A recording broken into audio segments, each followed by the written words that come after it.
You're listening to The Drew Yari Show.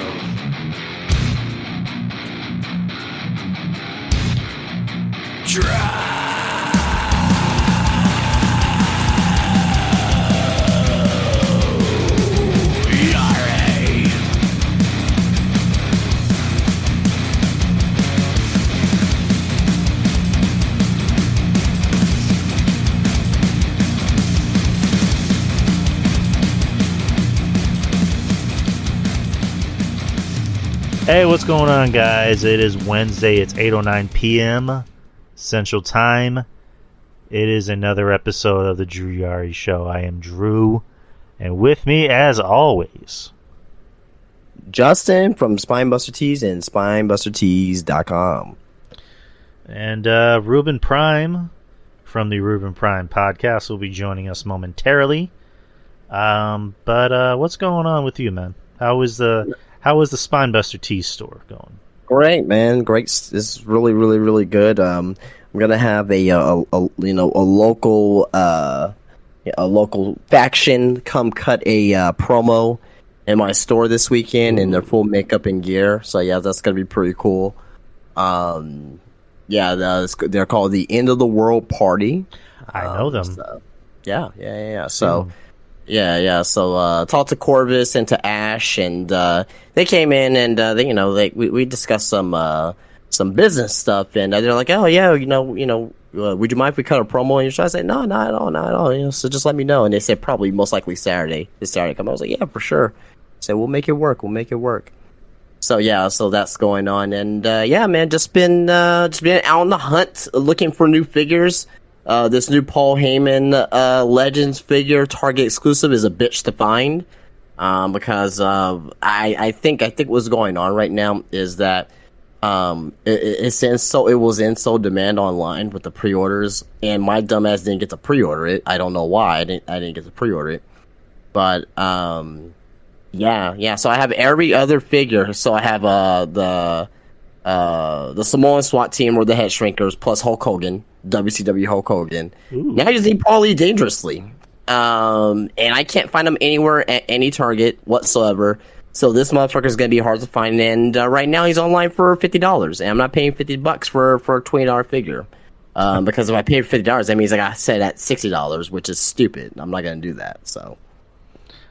I mean, I obviously don't know shit about sales or like retail or anything, but like, why would it be a bad thing to sell it for more? Because it's a $20 figure. And or actually, let me rephrase the question. Why would you need to sell it for more? Well, to make profit. Why would I buy something for $50 and just sell it for $50? I'm not making any money at that point. Might as well not even buy it. You know what I mean? So that's why I want to try to find it in store so that way I can get a profit, because with me making money in the store, which is good, I like it. I still got to buy more figures, you know what I mean? And the goal is to grow the business, you know what I mean? I won't grow the business if I buy a figure online that's, $45, $50 plus taxes in some cases, maybe in some shipping as well, just to resell it at, $60 to $75. There's no figures out there justifiably for $60 to $75, with the exception, the only brand new figure right now that you can justify that for is the brand new Cody Rhodes Elite 101 figure, because that's his first figure since coming back to WWE, the Elite style. Right. You know what I mean? And people are paying for that, right? Like in reality, like if I buy a Paul Heyman figure for, let's say, $25 at Target, right? I'll probably put it at, maybe $35 to $40. You know what I mean? So that way, it's a profit, but it's less expensive than what you see online. So that's my my search continues. So it's been an everyday grind. I mean, you think somebody wouldn't want to pay money for a Paul Heyman figure, or especially like an old school one? It's not that. There's the market that you have to make sure, because I want to be fair to people as well, right? I want to justify why the price is at the price, right? You know what I mean? And most people know the value of these figures already, right? So I'm not gonna be fooling by like, oh, this Paul Heyman figure is $85, and like, oh, we're gonna pay it. You know what I mean? Most of the people are they know about these figures, right? It's just that if some of these people who are like me are again not looking to find it, they can at least find it in my shop for maybe not at retail for like $25, but hey, it's a little bit more. It's a little bit more money, but however, online, if they go on eBay, like if you like, I can look it up real quick. So look at that. So it was actually the Paul E. Dangerously, from his when he was in the Dangerous Alliance, and he has like the ECW hat, as well. So right now it's sold out on Target completely, but there's this one website that's selling it for $39.99. So that's about fair. That's about fair. But on Macari, I'm seeing one for $51. I'm seeing eBay for $54.99, $49, $57. Like so these people are selling it online. There's a lot of people who sell these figures who don't like wrestling. They just they sell action figures, but they don't like wrestling. They just know what's new and like, oh, let me just overprice it. And B, I'm not gonna pay that fucking much for that figure. That it may end up sitting on my shelf for a while because no one wants to pay that amount of money for a brand new figure that just came out this past week. You know what I mean? So, like I said, like it's a business at the end of the day, and I just got to make sure that I'm doing what's right for the business. The only figure, like I said, that will go for a good amount of money right now is a Cody Rhodes figure. That's it. Anything else like over like $40 is definitely pushing it for the most part for brand new figures. I'm not talking about like older figures. I'm talking about something that just came out on shelves like this past week type of thing. How much is the Cody one? So the Cody one retail, if you can find it, you're not gonna find it retail as of yet. So it's not gonna be in retail. But if you go to like Ringside Collectibles, they were selling for $40. Uh-huh. So but here's the thing though, it's a hit or miss type of thing. So you can go on Ringside and you can have that shit backward to like fucking July or fucking, you know what I mean? Or in some cases I saw like early August as well. Some people are going online right now on eBay selling the Cody Rhodes figure close to $100. I'm selling mine. I have one in shop right now, only one, and I'm selling it for about $75. So, so I don't want to sell over what's on eBay because, like, if I'm overcharging on eBay, like compared to eBay, you might as well buy it on eBay. You know what I mean? But if you see it online, you're like, oh, it's $40, but oh damn, it's backward to July. Oh, my son's birthday is in May the 15th. Some people may end paying that one for $70. So it's just a matter of it's definitely supply and demand. But at the end of the day, though, you gotta be smart with your funds, because I only have so much money I can spend on figures. Plus my other bills as well that I got to worry about. I got to worry about the the leasing, the leasing space that I got to pay for. I got to worry about my cell phone bill and my, so I got to worry about all those other things as well, that I have to put together. And right now I'm doing really, really well, but at the same time as well, I don't want to become a situation where I just start saying like, oh, that's $95. Oh, let me just buy it. I'll just put out $100. No one's gonna, do that and buy that. You know what I mean? I want to make sure that I'm giving people fair deals. Like the cheaper I can get the figure, the better I can, price it. I'll give you another example, right? Found a Razor Ramon Ultimate Edition today at Walmart. Mm-hmm. Also not Walmart, I'm sorry, at Target. And usually the Ultimate Editions are $35, right? Mm-hmm. Brand new Razor Ramon figure, just like the Poly Daters, they just came out on shelves maybe about, the last week or so. They had at Target, they had an online sticker pricing on there only for $24. So instead of me selling it for $50, I could probably sell it for $40, right? And which is only $5 more than retail. So and if someone can't find it in a Target, right, I can still get a good $15 profit off of it. and for someone to pay only $5 more than a retail price. So, you know what I mean? So I just want to make sure, like I said, I'm getting people fair deals out there and making sure I'm being smart with what I'm doing, because I can easily put it for like fucking like, you know, $60 or whatever. But I don't want to do that because I don't want to, you know, make it seem like I'm ripping people off, which I'm not. You know what I mean? I want to make sure that I'm giving people fair, you know, a fair shake. So, but yeah. You're taking their money and do the Ted DiBiase laugh? Yeah, well, I do. Well, I do that. I do that on my drive home, but no one needs to know that. Money. Oh, and Ruben's here. What's up, Rube? Yo, what's going on? What's up? Remember, gentlemen, everyone has a price. And I will after. For the $1 million man. Yes, sir.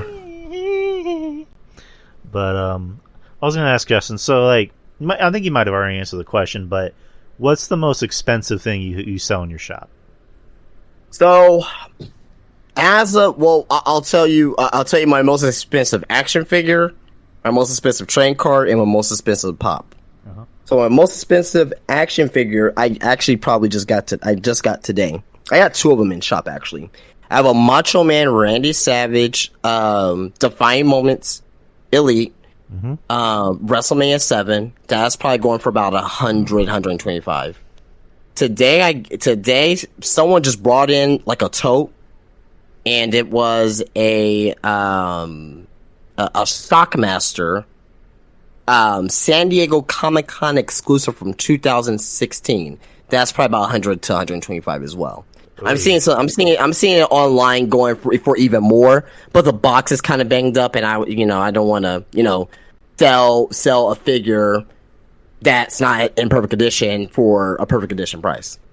My most expensive trading card is, you've seen it, the Stone Cold Steve Austin Chronicles Hall of Fame card. That's a $300 card there. Oh my! And my most expensive Funko Pop is AJ Lee, which was WWE Online exclusive, and that one was released right before she got released from WWE. So it was an online exclusive only. It was when Funko Pops wasn't really being popularized as yet, because it was like 2015, and she just got released from WWE when these pops came out. So that's a $400 Funko Pop there. Jesus. Yeah, $400. That's like my car payment. Yeah. So. Wow. So those are my three most expensive. And just for giggles, I have a few $50 8x10s as well. So like Harley Race. I have a 2-pack that I'm selling for with Scarlet and Karrion Kross, two different 8x10s, and I have a couple other ones as well. I have like New Jack, a New Jack 8x10 I'm selling for $45. So yeah, a lot of good stuff for sure. Lots of good stuff. We have lots of topics to talk about. Yeah, let's talk about them. We can talk about the most recent one. So this is on F4Wonline.com. WWE. Oh, there you go. WWE reaches deal to allow wrestlers back on Twitch. According to a report from Fightful Select, WWE and the video game streaming platform reached a deal that will allow WWE talent to broadcast on the platform with almost no restrictions. However, one restriction that does exist is that WWE talent would need permission to bring performers from other companies on their streams. Revenue earned will be split three ways between WWE, the talent, and Twitch, with the talent and Twitch receiving the majority of what is generated. WWE banned its performers from third-party platforms such as Cameo and Twitch in the fall of 2020. This led to the public spat between the companies. Zelina Vega, who was released by WWE that November, but she would eventually return on July of 2021.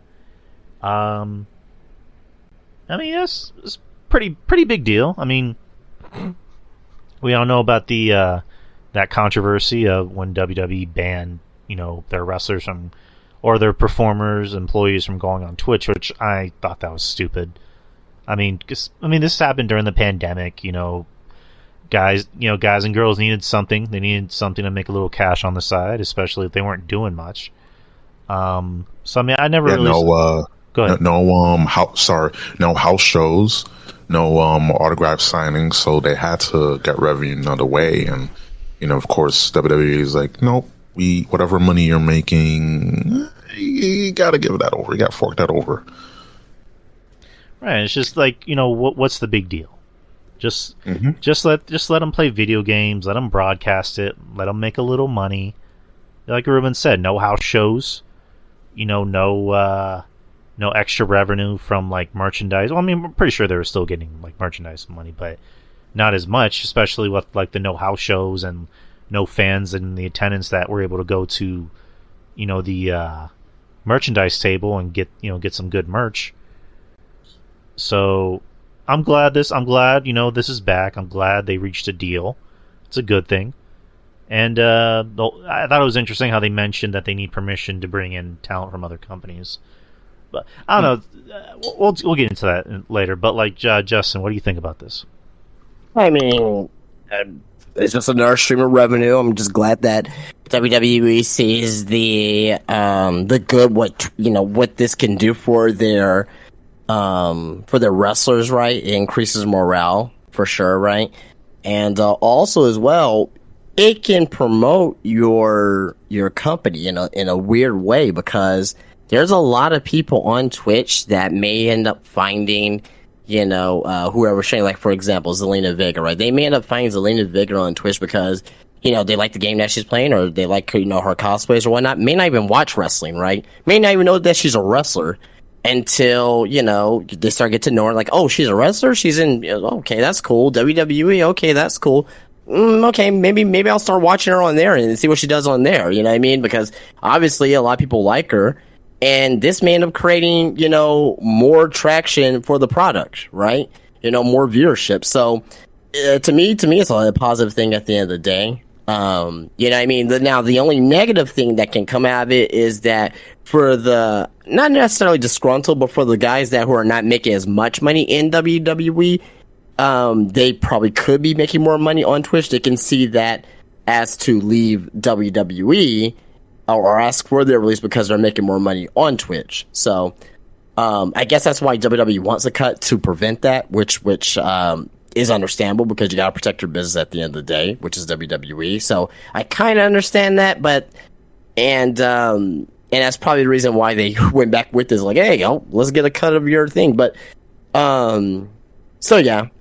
But at the end of the day, though, looking at it from the outside in, I think it's a very positive thing for the talent who does like to stream on Twitch, and increases morale in the company, right? Only if Adam Cole would have stayed for a couple more years, right? His hair would have been cut, he would have been a manager, but hey, he could have been on Twitch again.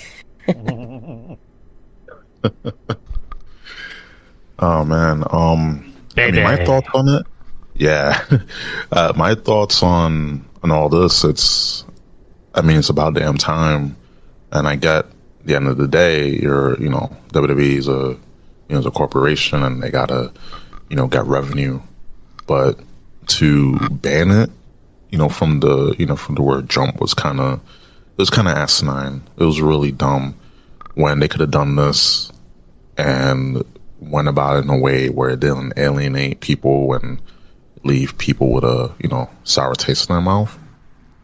And they could have done this, but again, back in the before time, the time that we will not speak of, because that was a fever dream. It didn't happen. We went through a wormhole, went through a time portal. It never happened. Yeah, 2020 what?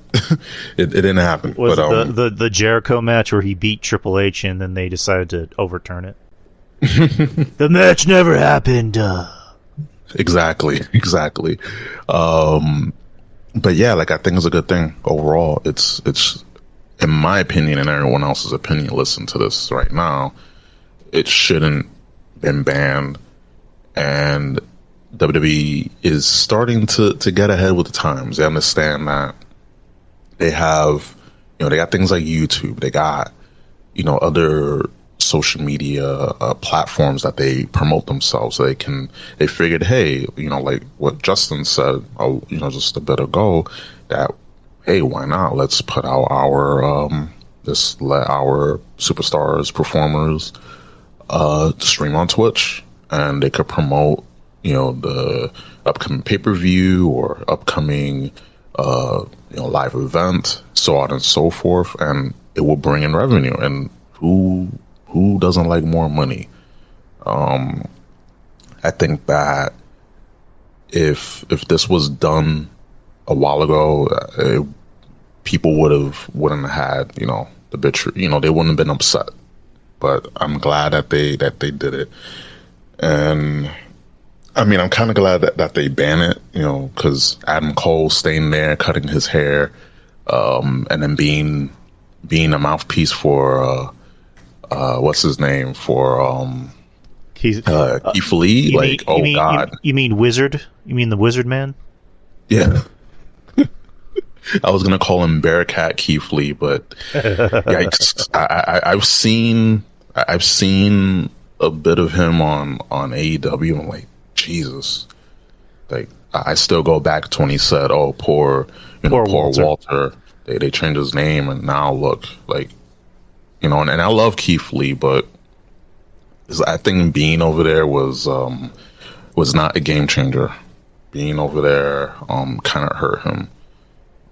But that's neither here or there. But to just wrap this up, I'm glad that they lifted the banning suspension, and they allowing WWE superstars to stream on Twitch. And there's another platform called Kick. I don't know if you heard about that, but yeah, that's another streaming platform that's on the rise, and a lot of people that used to stream on Twitch are getting on Kick, and I think it's a good thing.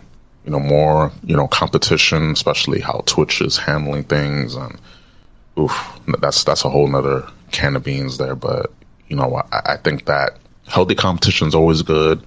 And, let's see, I really do miss, like, people streaming on, other platforms, because you get that authentic side from them, and you don't see the machine behind a lot of these people. It's just like, hey, like, I'm playing Mario, I'm playing Splatoon or whatever. So that's good on all ends. Yeah, I mean, just there's people that are still convinced that Vince is back in charge. I mean, we've been back and forth about this. He's in charge of the business side of things. That's just my theory, and Triple H is running the show, essentially.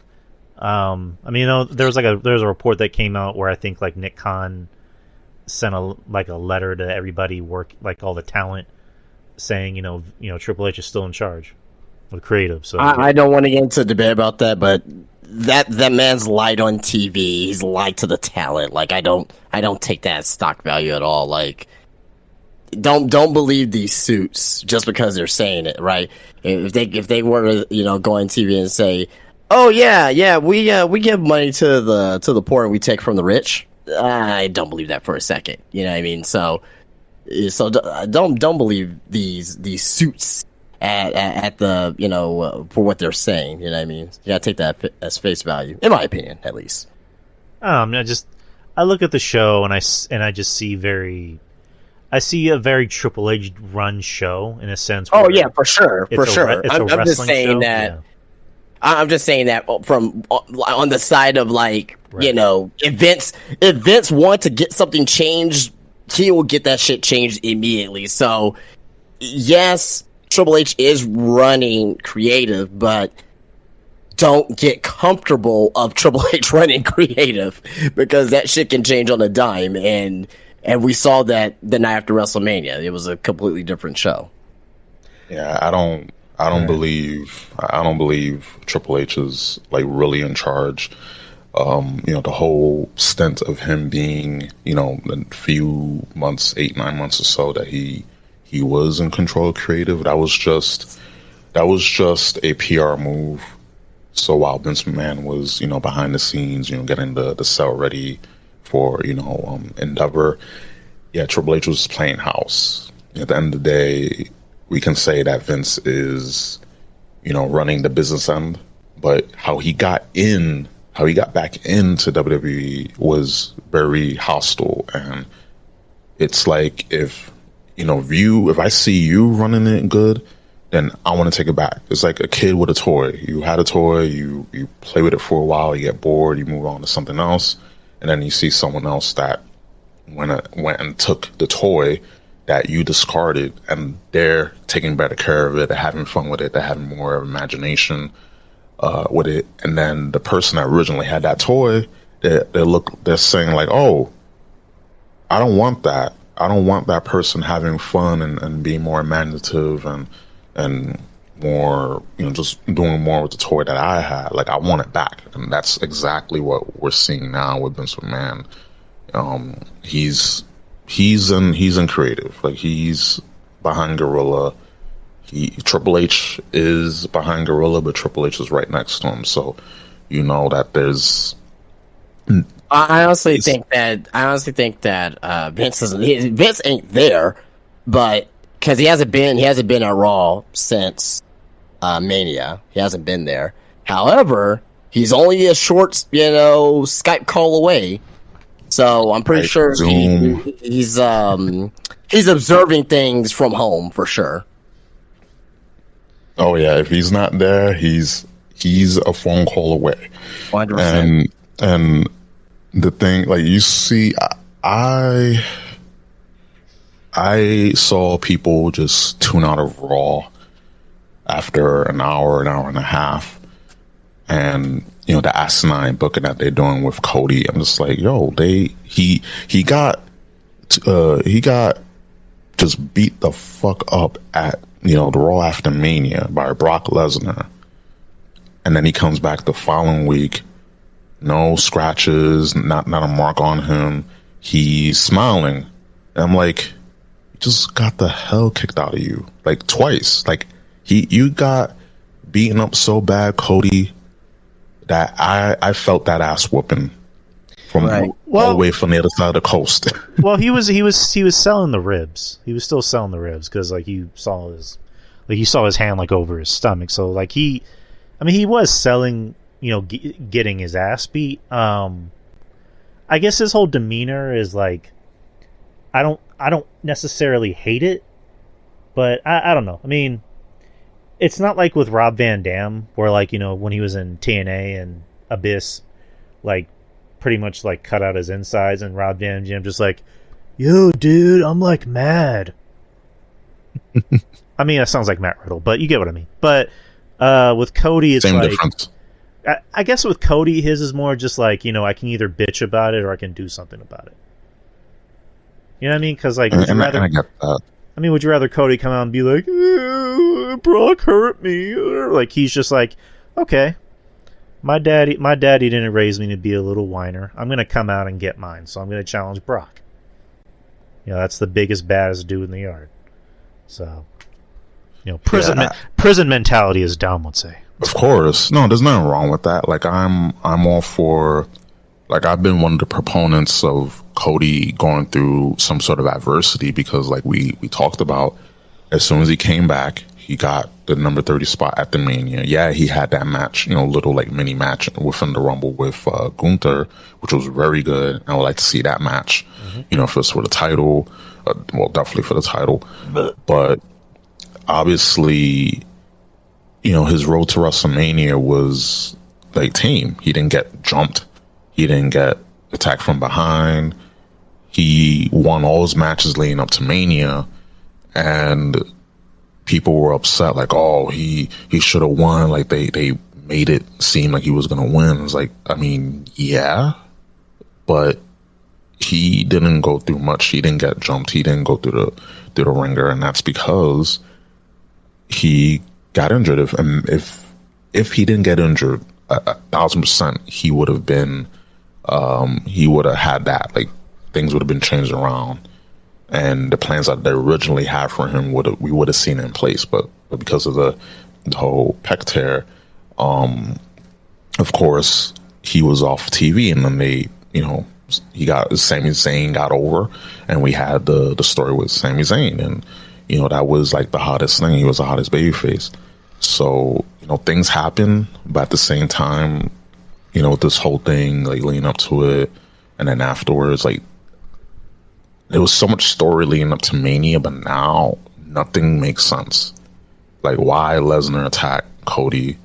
Why did Cody just went on a tear on 40, 50, 90 security guards on Monday Night Raw? Like, he had the Starman. I like that. You know, the superstar from Mario Brothers.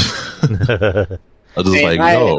I agree with Ruben. Like, that was a little bit too much for Cody there. Like it's not. I know it's wrestling or whatnot, but like there has to be like some type of realism, like to hold him back at least. You know what I mean? Like, right. I just hate that. I that's one of my biggest tropes I hate in wrestling is that like security guards, like you get like 10 security guards to hold back one guy, right? Yep. You mean to tell me that they can't just simply hold, like in real life? I don't give a fuck who you are. 10 grown men can hold back one guy. Yep. Yeah, I mean, even Brock Lesnar, and if this is a real shoot, grab his legs, grab his arms, and you know what I mean. And there's only so much you can do, right? But they make it seem like they make it seem like these 10 security guards are like foot soldiers or like the Pay Patrol from Power Rangers. Like they're just like so weak. So I get what they're doing with Cody. I understand it, but it's just one of the tropes that I personally don't like in wrestling. To where it's like, oh well, you know, it could have been anybody. It could have been Cody. It could have been Roman. It could have been Cena. It could have been Hulk Hogan. It doesn't matter. Like to me, it looks dumb. So basically, gave him the Cena treatment. Basically, they gave him the Cena treatment. Yeah, just the idea of Cody going crazy because Brock, just beat his ass and isn't really telling him why and just making. That's fine. I liked it. I don't have a problem with it. It's just I kind of agree with you. Like I was kind of back and forth with the segment on Monday because me and Ruben were actually recording on Mondays, and while we were recording, that segment was happening. I'm just like, okay, this is interesting. Like, just the whole notion of it took that many guys to hold down Cody. I mean, Cody's not a small guy, but he's not a big guy. And, in real life, even if it's Brock Lesnar, that many people can at least hold him back. But yep. I mean, I like when Brock came out and just dressed up as like an evil cowboy, as I called it. Like Mustax from Resident Evil 2. There you go. And he's just like waving at Cody like, you're not going to do shit, bitch. So I like the idea of, Cody going crazy because, Brock's living in his head rent free. But the whole thing with like Adam Pearce being like, "You're not medically cleared. I can't clear you." And then he's like, "Okay, I'll give you the match with Brock." And then he just beats the shit out of like every security guy. I'm like, maybe that's going too far. Too far? Question mark, as I'll describe it. But I mean, nonetheless, I'm looking forward to the match. It'll be an attraction. I don't know if it'll be a great match or maybe necessarily a good. I mean, it'll probably be one of the better matches we'll see Brock have because it's Cody. But it'll be an attraction of a match because win or lose, this is a hurdle for Cody to further garner more sympathy for him and to really set him up as a world champion down the line. And I just saw a quote from his brother Dustin, who was on Busted Open Radio. He says he likes the fact that WWE is making him earn it. And he said he's being shot to the moon right now, and that's great. That's good for him. I hope he's happy, and finally he gets that big one that Dad never got. I never won a world title, but there's a little jealousy on my part because, man, why can't I get that? You know what I mean? But it's okay. It's not like a bad jealousy thing. I'm extremely proud of him. I wish him the best, and he's going to be the world champion. I know it. I don't know when, but he's going to be the world champion. And yeah, it's pretty much it. Like they're making him pay for it now. They're going to make him earn it, and I like that. I do. I like that because once you put the title on him, where are you going? Which it's funny because Justin said that when we were doing our Mania review, where it's like if you put the title on him, then what? Yep. You got to make him earn it, and it makes sense because I'm surprised because there's a lot of wrestling figureheads, historians like Cornette, Bischoff, and a few others that were really surprised that Cody didn't win on WrestleMania. They're like he should have won it. I think Flair and Jeff Jarrett said the same thing, and I'm surprised because no disrespect, they're supposed to be the experts, and it's just us normies on here saying maybe he should lose and then struggle a little bit. And then, win it eventually. Yep. And come to think of it, I think Cornette kind of maybe came around because when he was doing the review for the Dustin, biography episode, that's when he started to put two and two together because like Cody was on it and talking about how like Dustin was a big fan of Dusty was a big fan of the chase, because Dusty was losing for months, months and months to Flair and the Four Horsemen when he finally won. So then he realized maybe that's what Cody's doing right now. So, but since we're on the topic, we can talk about Raw for a little bit.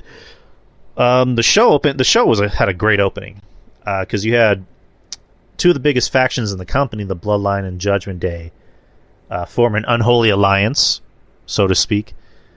I know that night it was Solo and Ray, which that was a pretty good match. I liked it. I don't know, what'd you guys think about the match? It was good. I didn't catch Raw. I didn't catch Raw.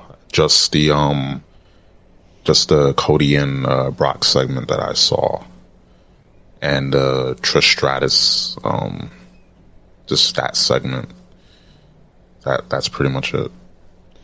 Right. So it's funny because like Rhea and Solo are just staring each other down to the point where like Paul Heyman tells Jay, "Can you switch places with your brother?"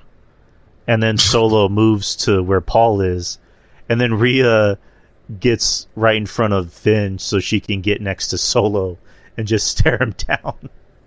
and then Heyman just is like, "Is there a problem between you two?" And then Rhea's just like, "Not yet." Or I think she said like, "Not yet," or "for now," or whatever. So they're still playing off like the bit that they did a few months ago. So that was cool. Something that was kind of funny where like when Heyman was making the alliance with Judgment Day, he shakes Damian Priest's hand. And Finn Balor just looks at it like, "You're shaking his hand, not mine?" So that could set up a possible, I guess, a feud with a breakup, getting Finn out of the Judgment Day, which, I don't know, I've been saying it for a while. I mean, I know I'm not the only one, but Finn to me is the odd man out in that group. Yeah. You look at everybody else looks like they have that scumminess and that darkness to him, whereas Finn, he's too pretty to be in that group. Like, he's too much of a pretty boy to be in that group. But he's the underwear model, as I know one of the soup guys brought it up. He's definitely the underwear model, which is no knock to him because, dude is chiseled, but he just doesn't fit with the group. And I mean, there were you never go on rumors, right? But it will make sense for him to be kicked out and have another new member take Finn's place and then have a feud going that way. At least we will hope, but with everything that's going on now in creative, I'm not that confident. A man could dream, but that would be cool if they can get like Finn out, have Finn go babyface, or tweener or whatever. But yeah, they if definitely. Take Finn out, who would you replace him with? Cross. That's one, yeah. That's definitely one, and he's not doing much, so it'll definitely help just with the more muscle, and you got Scarlett, and then possibly down the line you can have Scarlett and even though she doesn't have to wrestle, but then you can have like Rhea and then Scarlett have like a thing, and then Dominic can get in, and there's so much stuff you can do with the Judgment Day, like to just let it, like, would Cross's character fit with the Judgment Day though? I think it would. Doomsday, Judgment Day. Yeah, well, I mean, he fits with the narrative of like his character is supposed to be, I guess supposed to be like a supernatural kind of dark character. So is it really?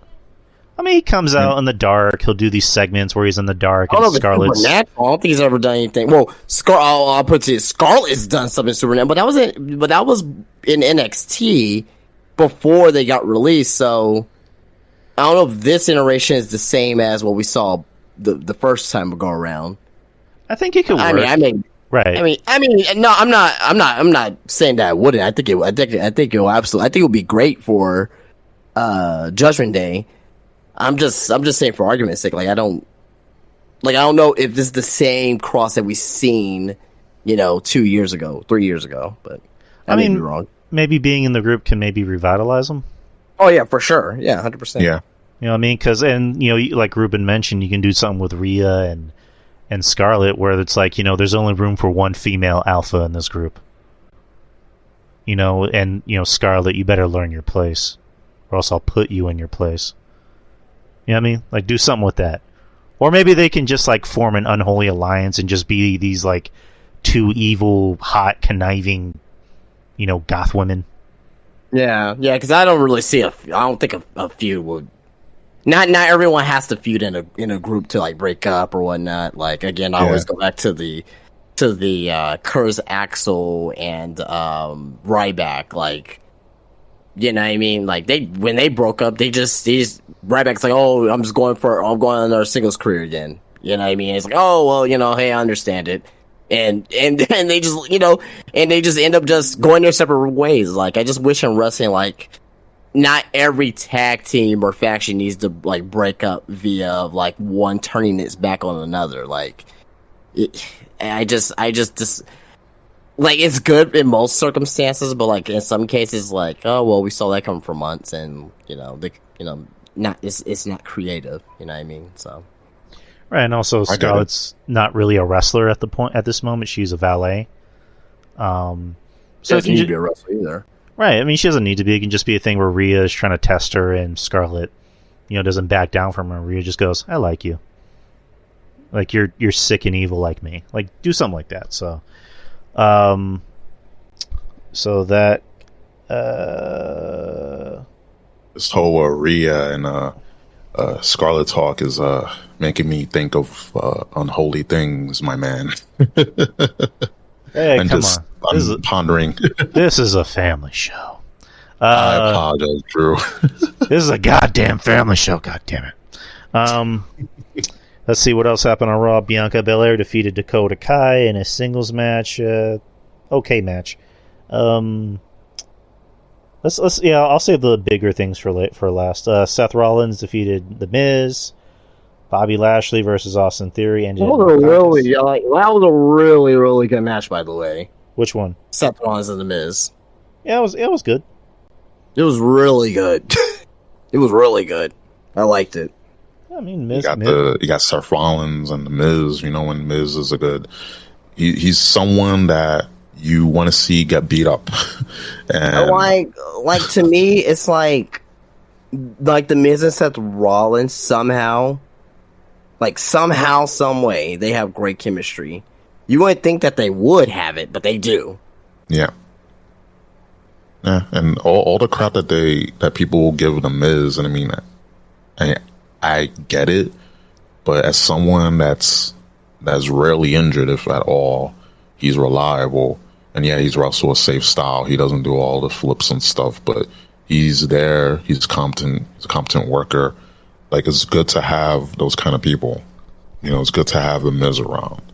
To have a good match, to be the punching bag, to be the media guy. So, the crap that people give The Miz is just, unwarranted. I mean, I was still kind of happy when The Miz got the WWE title for like a week just for Bobby Lashley to destroy him, but that's what he was. Like, that's his place. He's just, a transitional champion, just the guy to beat up on. He's the heel, the conniving, sniveling heel that people want to see get his ass beat, and he can work, so that helps, And he has Maurice as his wife, and that's he's a winner. Miz is a winner in my book. I don't give a damn. Yeah, at the end of the day, like you just said, Miz gets to go home and put more babies in Maurice. Yes. So fuck all the haters. But yeah, the Miz to me is just again, I understand the Miz. Like I'm not gonna sit here and say I'm his biggest fan, but it's like he's somebody. If you're starting a wrestling company, you're gonna want because he's a company man. He's gonna work overtime to put over your up and coming face, your up and coming baby face that you want to get over. And he's always going to do everything you need to do from him. He's always going to talk on, the morning talk shows. He's going to go to a new Walmart that's being opened so he can, promote WWE. And he's just, he doesn't really get into any trouble. Earlier in his, rookie days, but I thought that was kind of stupid how he was treated, but that's just me. But he's the best guy. He's the guy you want to have for your company. That's just me. Let's see. Like I mentioned, Bobby Lashley versus Austin Theory in a no contest. Bronson Reed came out, so they're continuing that feud. Chelsea Green and Sonya Deville defeated Michin and Candice LeRae. I guess we can talk about the Trish Stratus thing. So Trish Stratus came out and did her promo explaining why she did what she did. And she thinks Becky Lynch is taking too much credit for the women's revolution. She's not anyone's childhood fantasy. She's not anyone's sidekick, which I disagree with one of those things, and you can probably guess why. My penis disagrees. But the promo, I didn't think was terrible, but Trish, to be honest, Trish was never the best talker. Even when she was a heel. She was entertaining as a heel, but she was never, her whole thing was, in-ring work and also sex appeal. I know I sound like a dog for saying that, but I'm just stating the facts. She was never the best talker, but when she came out, I don't know, it sounded like she was speaking to a room full of 8 people. Yes. She's out there saying, "I'm no one's childhood fantasy. I'm not a boot to be someone's..." She the Canadian accent kept coming out. And she's said a boot and other stuff before, but it was really she was letting it on thick. That's not the only thing that's thick. Hello. But yeah, I didn't think the promo was terrible, but it wasn't very good. And I know Kevin Castle pointed out something that was very interesting. He thinks that from the way it sounded, I think they were piping in boos. Yeah, they were. They were 100%. Yeah, because you can tell because it was that boo, but it's it sounds like they're doing an extra ooh, where it's boo, boo, boo, boo, and I think it's because nobody wants to boo Trish. No, and who said that fucking weeks ago? Me. It was you. I said this. It was you. It was you, Austin. No one wants to boo Trish. So why turn heel in the first place? No one's gonna boo her. You know what I mean? And her explanation, yeah, she had all the right points, but again, who mentioned this weeks ago? Me. So again, non-creative from WWE. I'm sorry. The women's wrestling in WWE, with exception of NXT, is ice cold, bro. It's cold as fuck. There's nothing exciting to see. There's nothing that's must see. This whole division sucks. It's I second that. Bad. You know what I mean? And not to say that the women are bad in wrestling, it's just that the way that they are being booked and the storylines and everything else is absolutely god awful terrible. Absolutely. Where's Asuka been? I still think that it was a mistake for Bianca Belair to go over, and I like Bianca Belair. I'm a fan of hers. Oh no, I'm not. No, Asuka didn't need to win that. Oh, really? Yeah, she didn't need to win. Right. And the main reason why I gave is because that, her character, when she came out the Royal Rumble, great. Her character changed when she started, doing the dancing again and just spilling goo out of her mouth or whatnot. It's too cartoony and not serious badass Asuka. You know what I mean? It's just it's Right. kind of like it's a darker version of her dancing character from the pandemic era. You know what I mean? and I get that. Yeah. I would rather Asuka, the version of Asuka that I fell in love with in the house show here in New Jersey when we had many.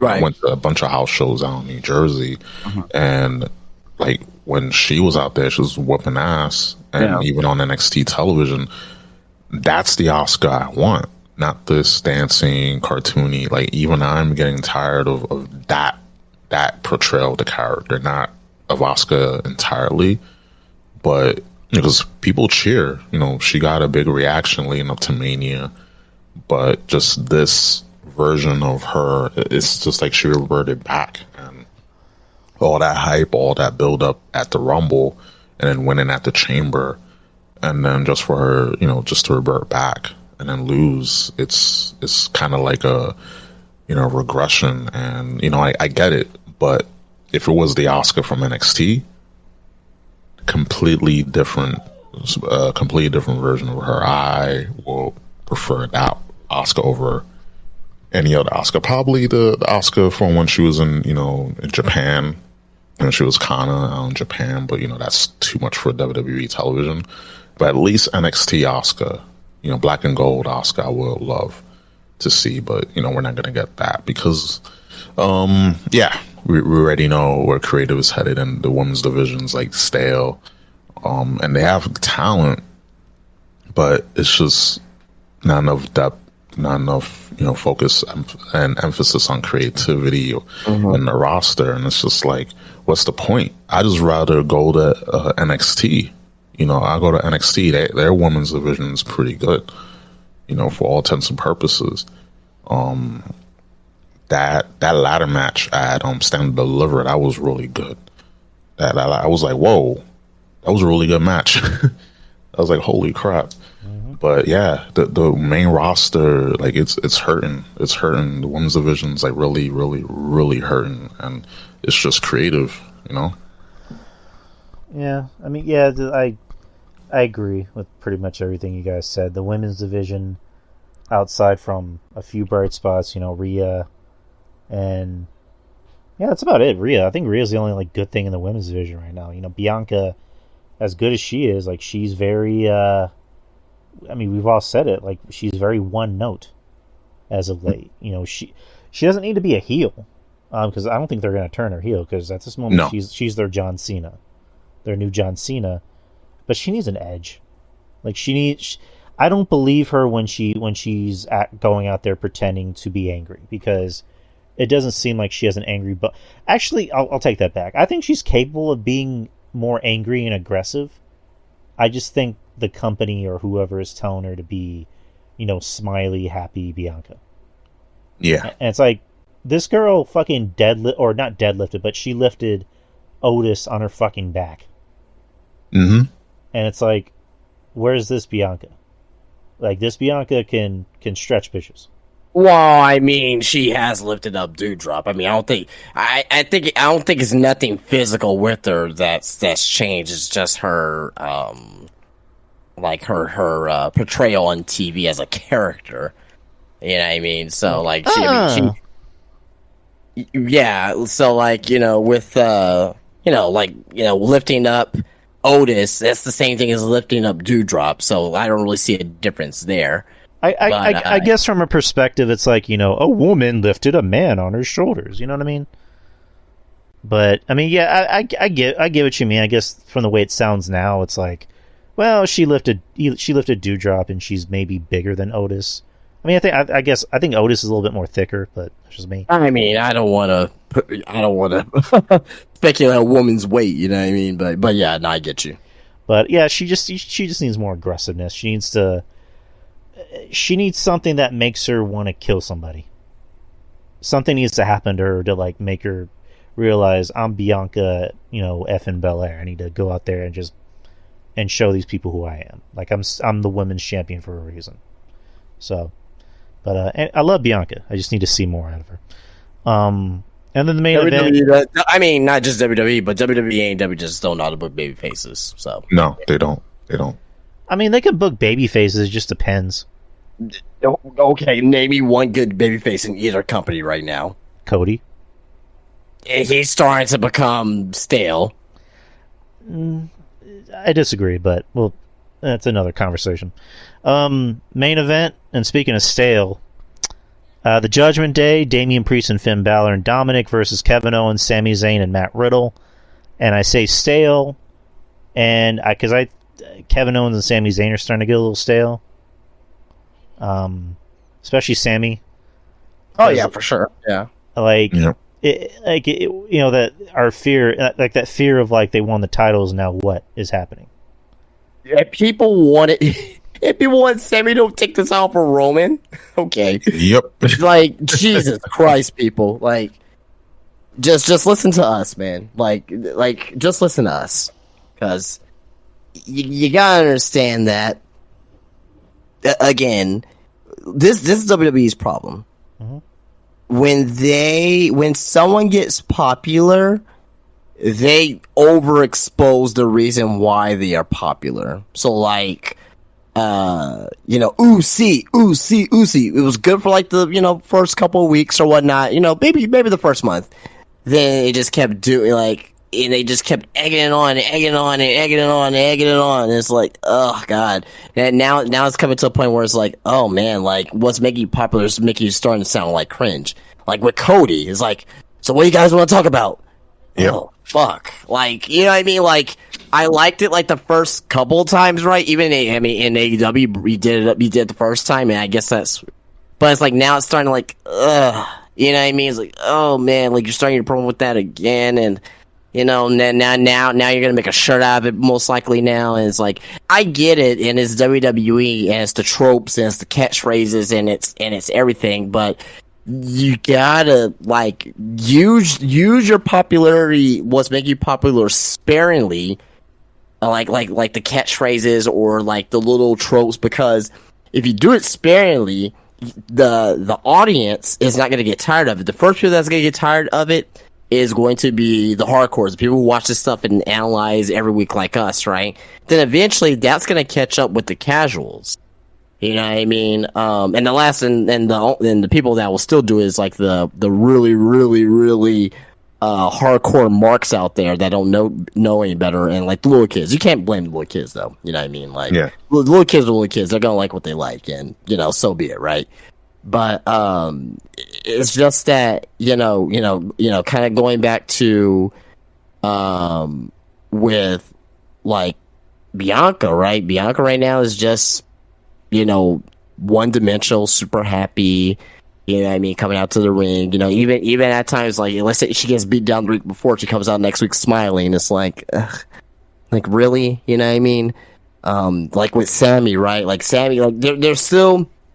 I don't know if they did a promo on. I don't remember a promo on Monday, but I know last week it was here on SmackDown or Raw. It was like, oh yeah, we won the tag team titles at WrestleMania. Well, it's been a fucking few weeks now. Like I know that you won the titles at WrestleMania, and like, oh, that was the biggest moment of our lives. Like, okay, we get it. Like, move on. Let's move on. You defeated the Usos. You won the titles at WrestleMania. Great moment, fantastic moment, 5-star match, right? Great moment. However, let's start to move on and let's start to develop the next storyline. Let's not focus on what you already mentioned 2 or 3 times prior already. We know that you beat the Bloodline. We know that you guys are the tag team champions. We know that's one of the biggest moments of your lives. Let's move on to something else different now, because that's now the past. Let's focus on the future. So that's my little rant about all that, because it's like, that's a big problem that WWE has done for years, and they just can't seem to get away from it, and that's what's hurting baby faces.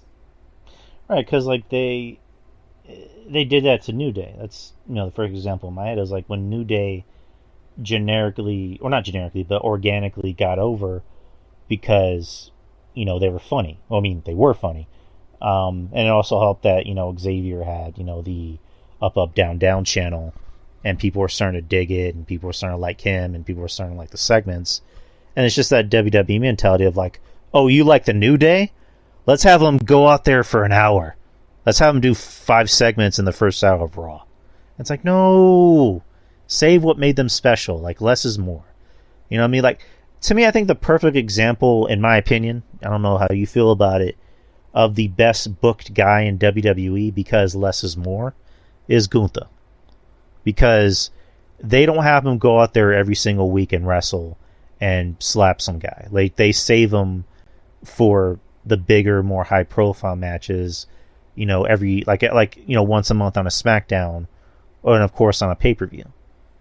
You know, Triple H. Triple H is not a dummy. He knows this guy has a certain mystique about him. You know, almost like the Undertaker. Almost that two very different gimmicks. I know, but like he has that aura and that mystique of Undertaker. Of he looks like he's an attraction, and he's going to sell money, and he looks legit. So I'm only going to save him for the big money moments, and if I bring him on TV, it's just to do like a bit or a talking segment or whatever. But they've done a good job with Gunther so far. But I don't know what you guys think about that. No, you're absolutely right. Gunther is that draw, and he's been built up gradually over time. And even with the name change, people are seeing his wrestling ability, his presence, his mystique that's being built around him. And he's not overexposed. He's not boring. Like, when he comes out, people want to see what's up. And it also helps that, you know, he got into shape, and, you know, he looks more leaner, more toned out, and he has a stable back.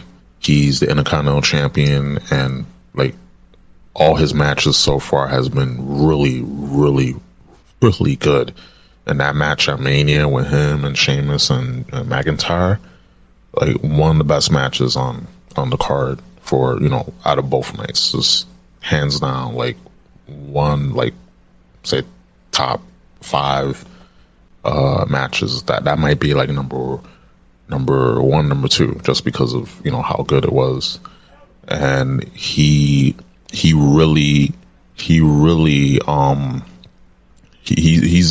gonna be the next big thing. So that's a good example of him being built up slowly versus everyone else that they built up or try to build up. They overexpose, they overuse catchphrases, they're on TV every week, multiple segments, you know, and over the time, people start to resent that. Like, hey, like this person's just like with Drew McIntyre. Like we love McIntyre. I mean, I don't know about everyone, but the majority of people enjoy McIntyre. Like I was a fan, and then when he started to be just overdrawn, overexposed, all over the place, people got tired of him and they wanted him to lose the WWE title. And WWE has done this so many times, and they're gonna do it again. I hope to God they don't, but it seems like they're gonna do that with Cody. That is my prediction. I really hope that doesn't happen, but just based on the track record, it seems like they might do that because they're already having him. They have him booked in a way like sometimes to go and doing different stuff isn't always the best solution. Sometimes you gotta just keep it simple, stupid. You know, you can't try to invent the wheel. You know, just take your time. Don't rush it. Don't overexpose everything. You know, be easy. But, you know, of course, when you got to strike when the iron's hot sometimes. And with Cody, I'm worried that they're going to have him just for the most part, just unbearable when he finally wins the titles. I see we haven't get the title. You wanted him to win now that he got the big one. Y'all don't want him. Y'all don't like him. Y'all don't want him to be the champ. And that's always the thing with WWE when they book their baby faces all the time. It's like they just love it, you know. And I hope I'm wrong about Cody, but yeah, me too. Yeah, it's just. I mean, we want to be wrong. We definitely don't want to be right about this, but it's the same thing about Gunther. I mean, so like I said, so far, I emphasized on so far. I mean, we really hope it doesn't get to that point where we're like, oh, Gunther again. It's like, Well, I mean, I think the reason why the reason why we feel the way that we feel about Gunther right now is because he's a heel. He's a heel. So it's easier to book him as that. Right, as but go out there, kick ass, be a badass, don't say much, and just get over with your wrestling matches. But with a babyface, it's harder because like you got to go out there, you got to connect with the crowd, you got to speak on the mic, you got to do all these things. So it's always easier to book a heel over a babyface, right? But do I think a babyface in 2023 can be great? Yes, 100%. It's just that WWE's version of a babyface, I won't say 9 times out of 10, but maybe at least 7 times out of 10, 7.5 times out of 10, it ends up becoming less than when they first start their ascent, right? You know what I mean? So so like I worry when Roman eventually turns face, because he may turn face one more time, right? Officially a babyface. That I worry that he'll not necessarily go back to what he was from before, right? But like he'll try to overdo what made him cool in the first place, right? And to me, like just with WWE Raw is like they are, and AEW for the most part, they just can't book baby faces. They can't book baby faces whatsoever. So I mean, AEW can't really book heels or either. I mean, look at MJF. MJF, you know, I mean, this is just how I feel. I'm not trying to speak for everyone else, but it's like, you know, back in the day, it's like, you know, MJF is, you know, one of the best guys to watch. Not to say that he isn't now, but it's like his promos are kind of teetering on one note. They're like a combo of like one note and like, you know, what the fuck is he talking about? You know, like when he just started going on these random promos of like, you know, my girlfriend broke up with me and I want to kill myself and I've been bullied and I hate bullies and I heard somebody was bullied. I'm like, what? Like this doesn't sound like it. This doesn't sound like MJF. Like, like is he really writing for himself? And if so, what the fuck is wrong with him? I like the promo he did with Darby last week up until when Sting came in and decided to be everybody's best friend from a 90s sitcom, Sting, which is what I called it. Sting ruined the segment. Whatever. But let's move on to the next topic I have on hand. So we're going back to Trish. Trish was on Busted Open Radio and revealed that she had a partially torn hamstring on working the match. She says, I had a few obstacles at a partially torn hamstring. By the way, nobody knew about that. It was just like WrestleMania, just let it go. I had this injury, so I was a little unsure going in, but man, there's something about feeling at home. I'm adding the boots. Just let everyone know. It's like riding a bike. As you guys know, when we get back in there, your body's like, I got this. Just do your thing. And it just flows. I've kept my health and fitness up, and that always plays into it as well. I am good in those moments. Where the fuck was I? Right. I work well under pressure. I always feel like I have to prove myself every time I go out there. So that was like a big driving force for me that evening, was to go out and prove that I belong in this match, that I belong with these other talented women, that I still belong here, period. So Trish was working, like, not just her, like, she probably shouldn't even been in the match, and I honestly think she was, like, really good in the match. Like, she was, you know, Lita's Lita. I mean, Lita wasn't always the best worker. Lita was more of a high flyer, and her stuff didn't really look that good. Becky was Becky. Bailey was Bailey. Everybody else was fine. I thought Trish was doing really good. Yeah. But, yeah, she's working hurt. Thoughts on that, guys? No thoughts. She worked good. She did okay in the match, and I'm glad that she is glad that she was able to work the match. And I'm glad the injury wasn't serious. That's about it. Right. Yeah, same. I mean, at this point in her career, Trish really doesn't have to prove anything. You know, she's all-time great, Hall of Famer. She doesn't need to prove anything, but I get it. But I'm just curious to why. I know, you know, shot at Trish or Lita, but we need to be booking, bringing up the other ladies in the division. And I think that just proof that, because the reason why WWE isn't booking the women's division as it should be is because they have no faith. So they had to bring in Lita and Trish, and Trish working for now full time, not exactly full time, but she's on the show.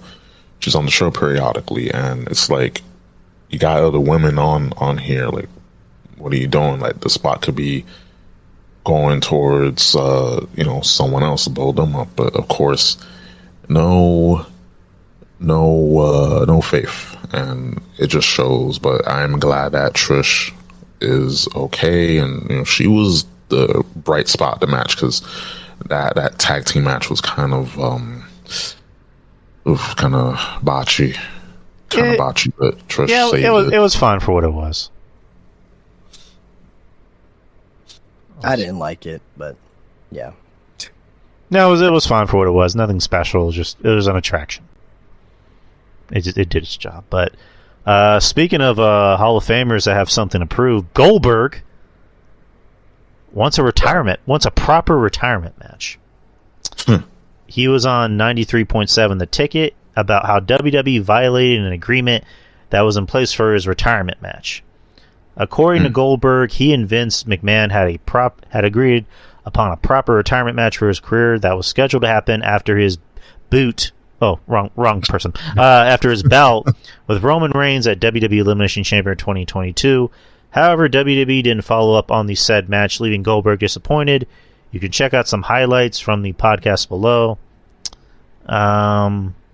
He said, "I'll stop the rumor mill right now. The reason why these rumors are out there is because Vince McMahon and I had a handshake understanding that after the match with Roman, I would have a proper retirement match. That hasn't come to fruition through them, and nobody puts a stamp on my career. Nobody tells me when I'm done, period, end of story. And at the end of the day, I do believe that my character deserves a proper send-off. Until that happens, I don't believe I'm hanging them up. Anything and everything is an option. Let the rumor mill start up after that." So, Old Man Goldberg wants one more match. I don't know. Anyone wants to add anything to that? No. Yeah, I will say this, that there's chances of him that he will be at Wembley with AEW. I was going to leave it at that. Who's he going to wrestle, though? I don't know. Maybe Will Hobbs, maybe a Wardlow, someone like that. Like, I don't know. Orange Cassidy. No, that's definitely not happening. Like, can you imagine Tony being like, so Bill, you're gonna wrestle Orange Cassidy. He's my favorite wrestler, and you're gonna sell for his stuff. Goldberg just laughs. Oh, you're serious? Just spear him out of his denim. Please. Spear the fuck out of him out of his denim.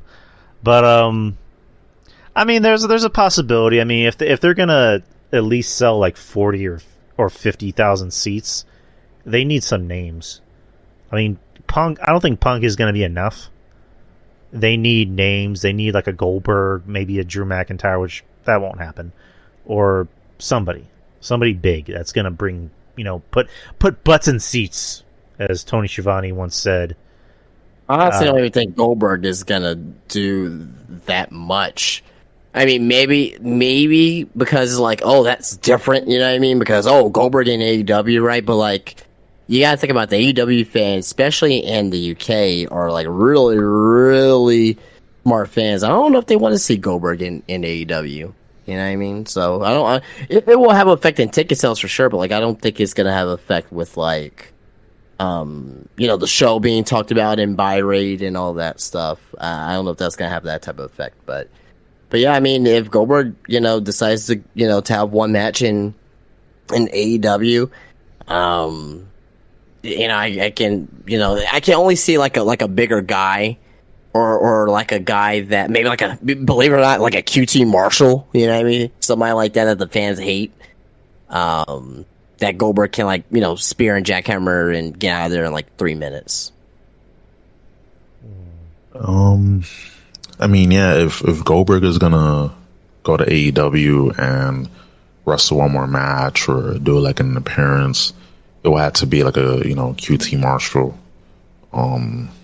Had to spear him out of his boots and just get the crowd happy. To just have him do a match, like a full blown match, I don't think he will. And a lot of that crowd, they're not fans of Goldberg. So it's still a possibility if they want names to sell out that stadium over there. But I don't know. Like, I still think that Punk and FTR versus the Elite, that's the match I feel that's gonna 100%. sell. 100%. Yeah, just because you have like legit story, got legit heat there, and they could turn this monster into some great TV, some good matches, and people will tune in and say, hey, that's CM Punk, he's back, and the Elite, they're fighting FTR, and who knows, maybe someone will actually get knocked the fuck out. Let's watch it, let's order it. Like, people will go out of their way, like, not to compare AEW with USC, but it kind of has that feel, like that realism. There's a hint of realism, and that's what wrestling needs. It's just too much of wrestling nowadays is too manufactured, too polished. You gotta get just a bit of realism.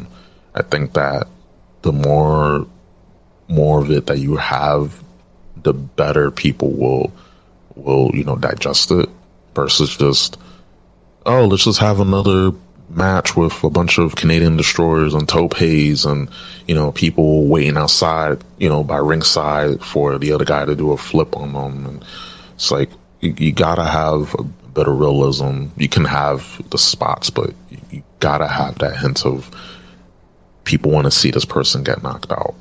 You want that. And I think that the Elite versus FTR and Punk will be that match. Like, it will definitely draw seats, because CM Punk, like, I'm sorry, he drew a good amount. The Elite haven't drawn they haven't drawn in $1 million gate. Nope.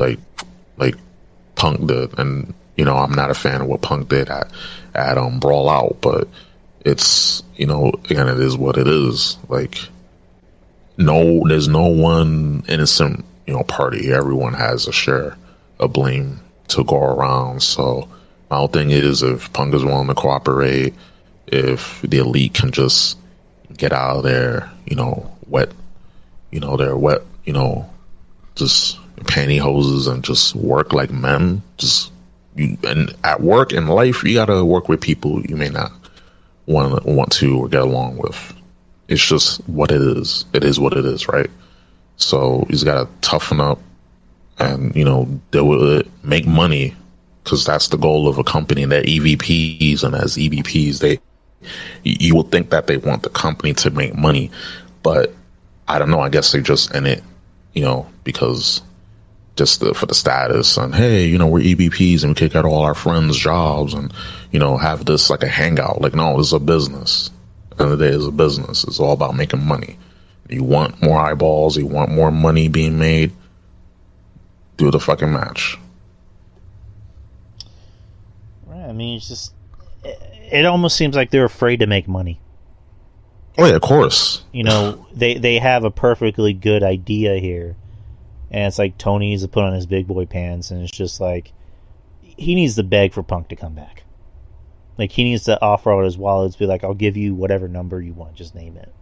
So I'll say this right now, and I'm surprised we didn't start off with this story first, because to me this is the biggest story of the week, probably of the month. But if I can knock out these two stories right here. But first and foremost, I don't think it's just Tony Khan that is asking for CM Punk to come back, or this is in the works. I'm more than sure Warner is telling Tony Khan, you need to get CM Punk back. I don't care what you need to do. I don't care how you need to do it, but you need to get CM Punk back because, basically we're paying him and you're paying him for him to be in AEW. We need to get a return back on investment, pretty much. And that's why with this, there's a report that with AEW Collision is going to be a 2-hour show every Saturday night, most likely on TNT, with CM Punk as the top star.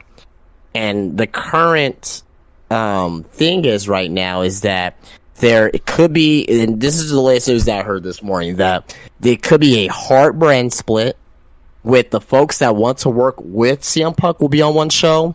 And on the other show, it'll just be, the other roster where the elite will be. So it's just gonna be like 5 guys.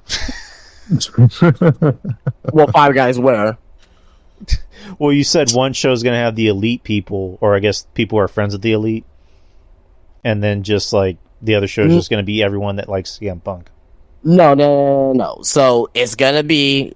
On for the CM Punk show is going to be people who don't mind working with CM Punk, or for the people who's neutral, right? Right. And on the other side is people who don't want to work with CM Punk whatsoever, and the people who are neutral as well. So the last time we checked is that there's more people who are not fond of CM Punk rather than the latter, right?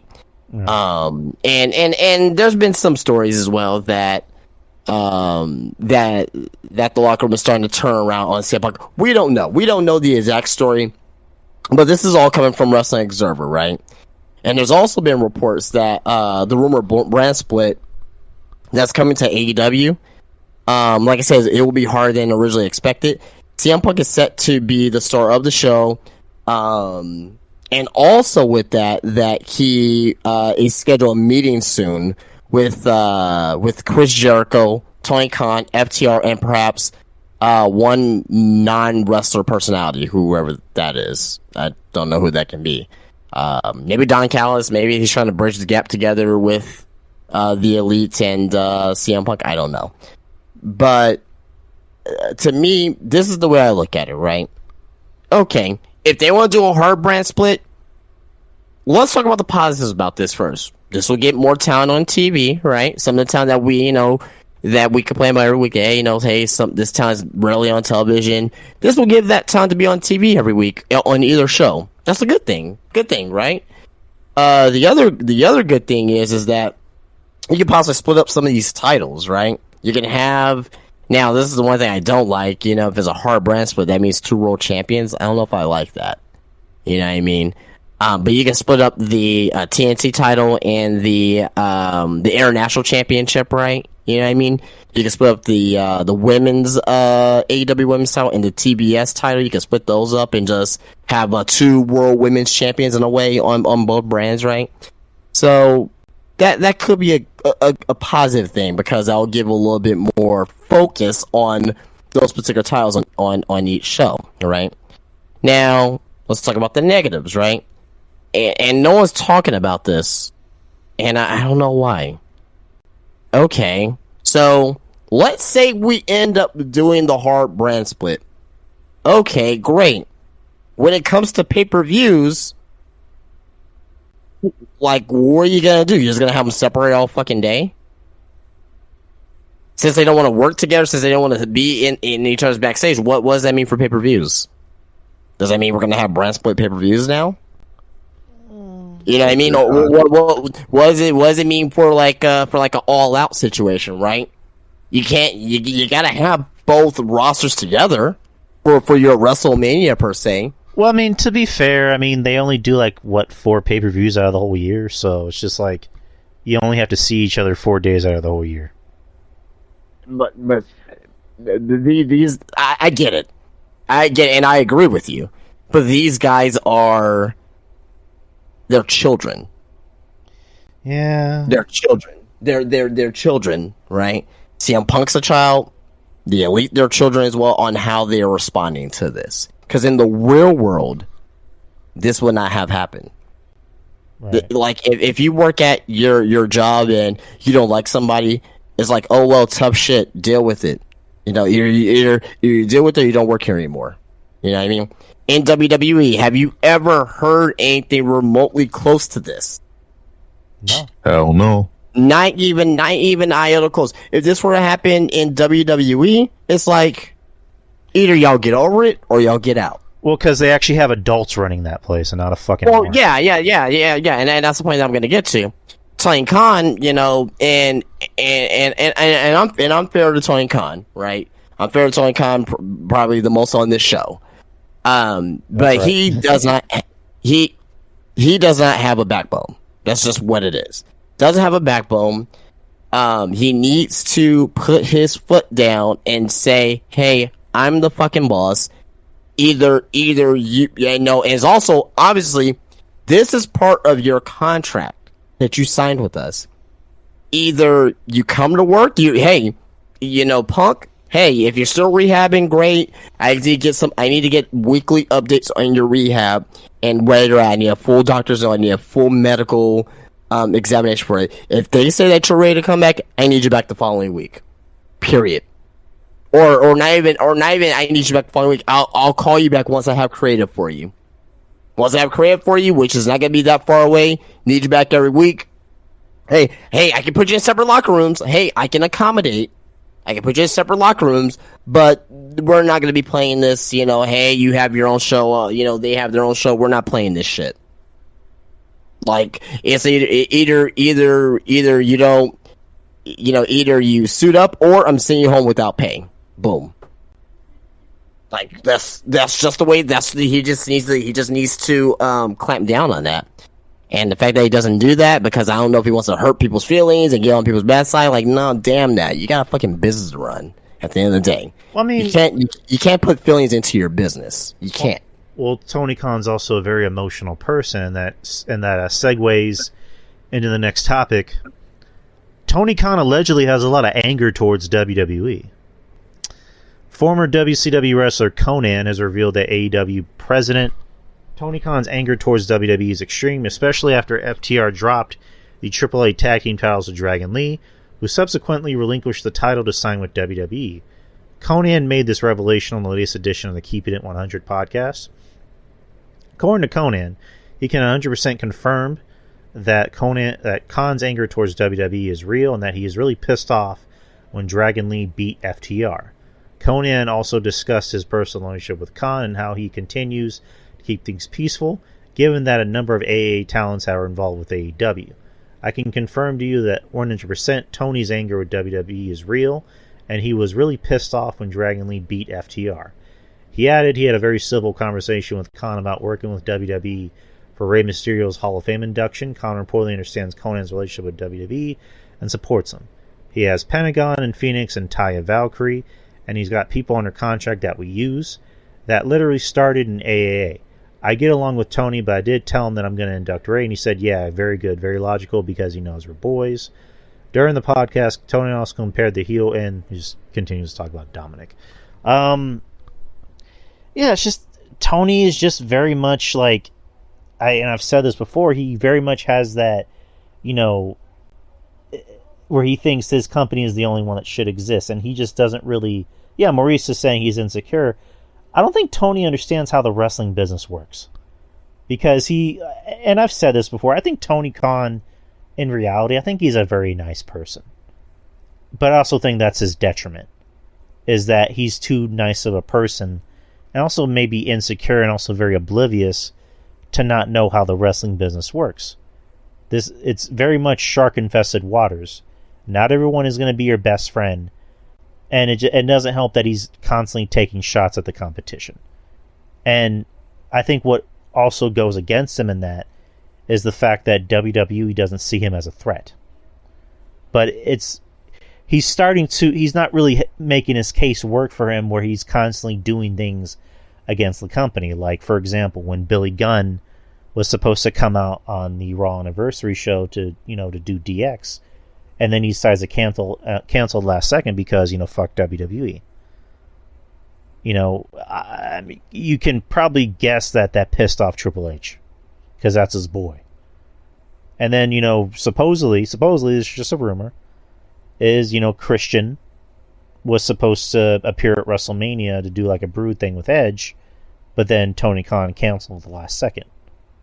So the Hall of Fame thing makes sense because the Hall of Fame and Conan doesn't work for AEW, but eventually WWE is going to see him as a threat, and that's going to be bad for Tony.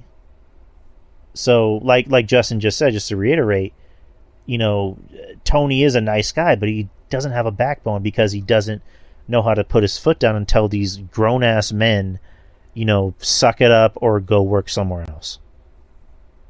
Just to kind of go, because I know we're talking about this story here, but just the thoughts about the potential brand split, the potential new 2-hour block on Saturday. Like, what's your guys' thoughts about that? Because I think because to me it's like, do we need another 2 hours of wrestling in the summertime on a Saturday in prime time where people are going to be out like with their families, like going to movies or at the mall or wherever the case may be? Like, do you really think that's going to be beneficial to AEW, no matter who's on the program? Nope, it's not. Nope, it's not beneficial. Just because you already have so much television time. You have Dynamite, you have Dark Elevation, you have Rampage, you got ROH, and then you have the pay-per-views, which they're quarterly.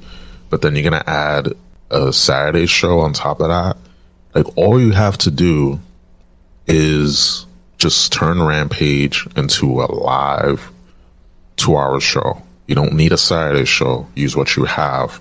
I think the problem is that with Tony Khan, he can't help himself. Got to make another title.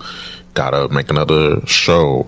Got to buy ROH and then make another show with that. And it's like you got all these titles. You got a bloated roster, and you think by making another show it's gonna help. And then on top of that, you have executive, you got EVPs, executive vice presidents, who are supposed to be grown men with, with a pair of nuts.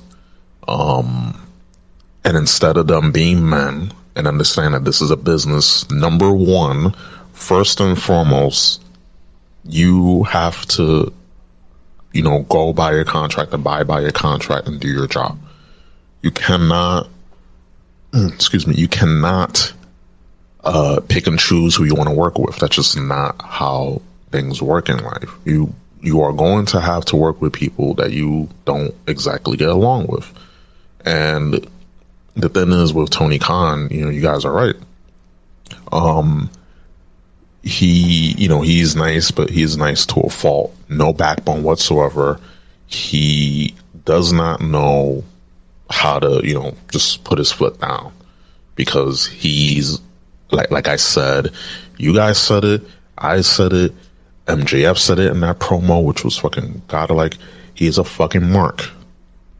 Like, I've been saying this. MJF has been saying this. This dude's a fucking mark for, not for himself, but he's a mark for, the wrestling business. He's supposed to be in the audience, but instead he's running a wrestling company, and I think he's not fit to be, a leader. He's not a leader.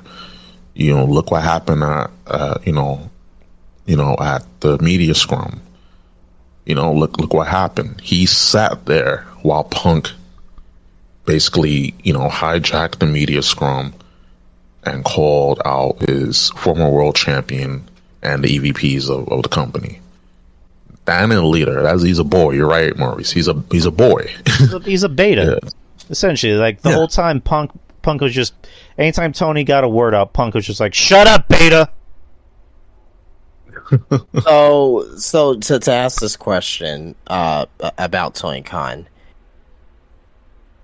if Tony Khan were not to ever be around, let's say he never formed AEW or whatnot, would the wrestling business be better or worse? Would WWE be better or worse than what it is right now?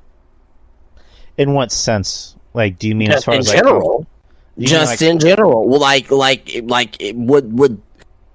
would the wrestling business be better if Tony Khan never formed AEW, and would WWE be better if there was no AEW? I mean, the wrestling business it helps because you have another place where wrestlers can go and get paid. Well, you also have Impact. You had ROH. You had New Japan. Impact.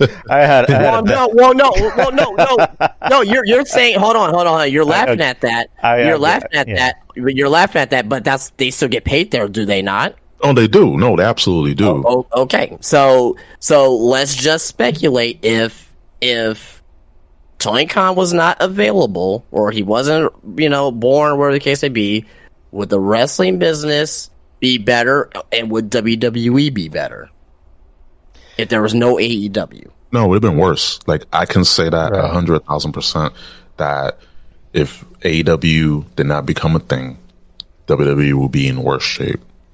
I think WWE will be in worse shape because I don't know if Cody will even be in WWE. I think he'll probably still be in Japan, perhaps, maybe.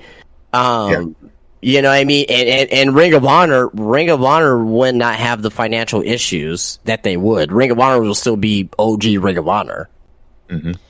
You know what I mean? So I think Ring of Honor would have been still the second biggest promotion in the United States because you still would have had the Elite there.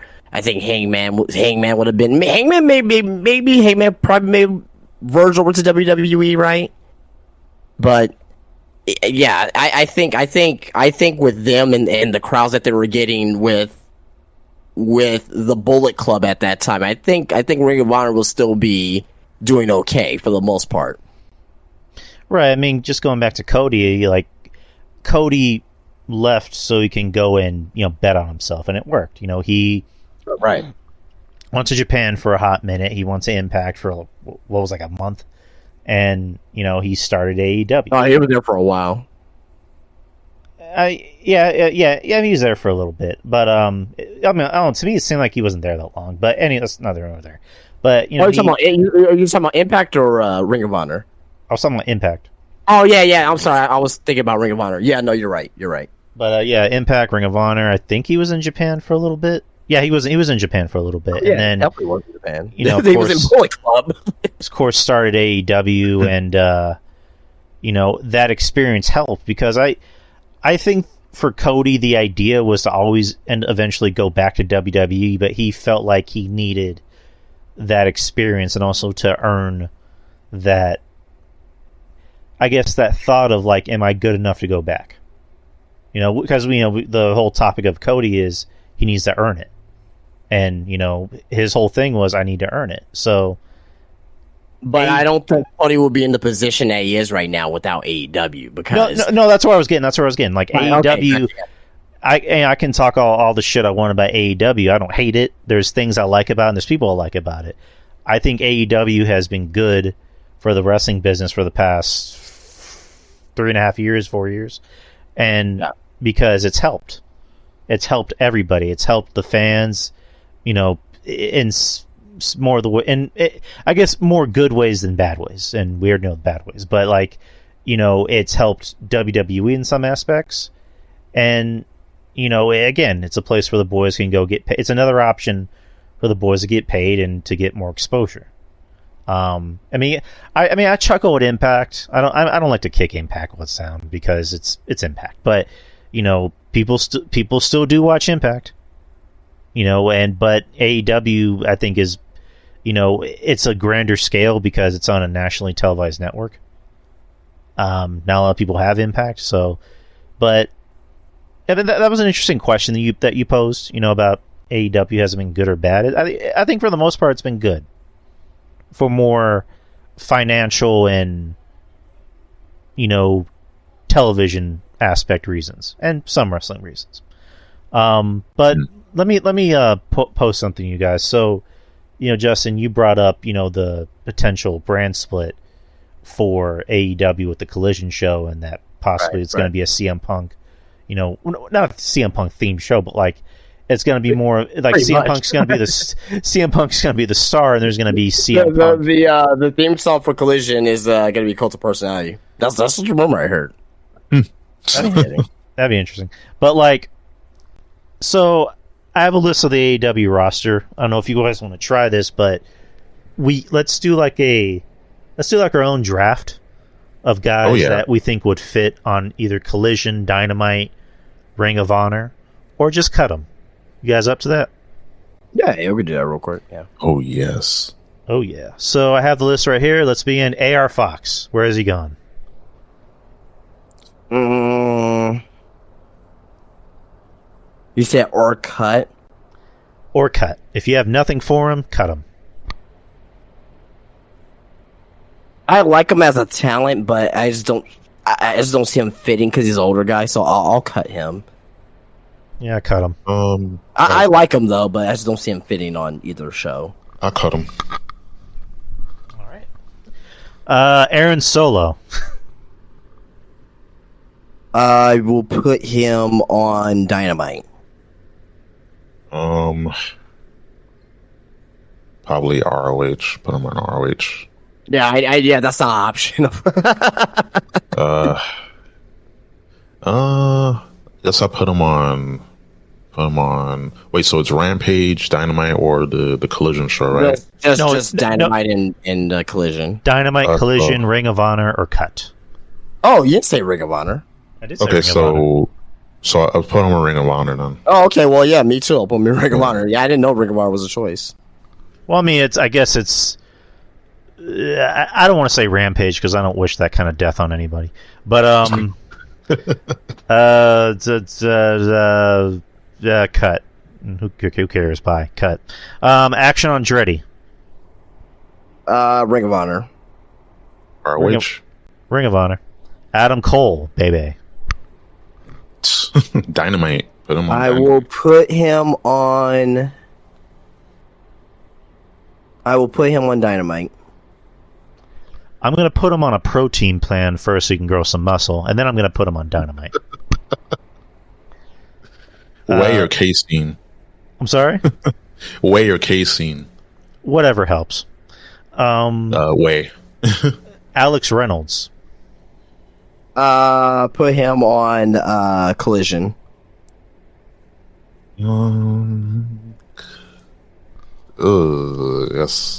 Guess I put him on Collision. Yes. I'll go with Collision. Andrade El Idolo. Collision. Yeah, I put him on Collision also.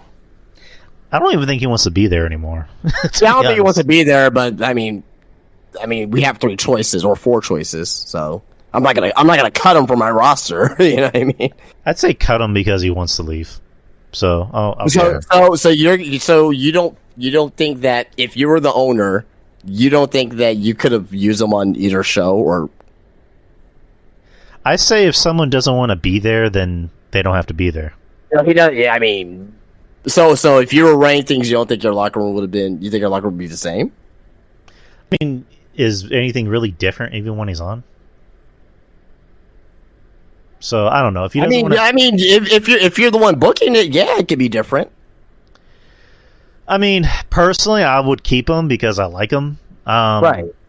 But I just say, as a fan, I'd rather him just go be back in WWE. So I'm just gonna, for fan purposes, I'm gonna cut him. If I'm a booker, I'm keeping him. Okay. Angelo Parker. JAS. We'll go with Dynamite for him. Yeah, all the JAS guys keep him on Dynamite. Yeah. Put them all, leaving with Jericho on Dynamite. The Acclaimed. Put them on Collision. Collision, yeah. Yeah, you gotta have some star power for Yeah, they'll get some people to start watching Collision. So we're up to like 5,000 people now. Yeah. Anthony Ogogo. Cut. Damn. He can Ogogo. Damn. You know what? I'll pull on ROH. ROH. I So like you get Anthony a little bit more Ogogo. development ROH. Yeah, I like Anthony Ogogo. He's wasn't bad in the ring. It's just that there's so many people in that company. No one's getting any like exposure because they. Well, he hasn't wrestled this year either, so Yeah, I will put him on ROH. I'll put him on ROH. Ari Daivari, ROH. Ring of Honor. Yeah, Fellow Iranian. I gotta give him a job. yeah. The Gun Boys. The Guns, I am putting them on Dynamite. Yeah, I mean they've been, really, doing the damn thing, like annoying. They've been improving ass a lot. heels. They've been improving a lot. Yeah, so I'll put them on Dynamite for just rolling with the punches. Put them on Dynamite. I can see them wanting to go to Collision because I think they, just by how they are, they seem like they actually get it and they don't make stupid mistakes. So I think I don't know, just with that alone, I think they want to be around Punk more. That's just me. Bandito. I don't see that. I will go with Bandito. Jesus. Well, I'm definitely not cutting him. I'm trying to think if it'll fit better in ROH or maybe Collision. I'm gonna go ROH for him. I'll put them in Collision. Ring of Honor. Boulder and Bronson. Oh, Bear Country. ROH. Yeah, Ring of Honor. Yeah. I'll put him on Collision. Big Bill.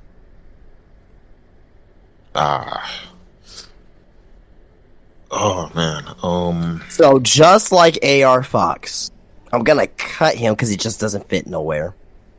Not to say that I don't like him. I like him. I like Big Cass. He just doesn't fit in the AEW landscape. Right.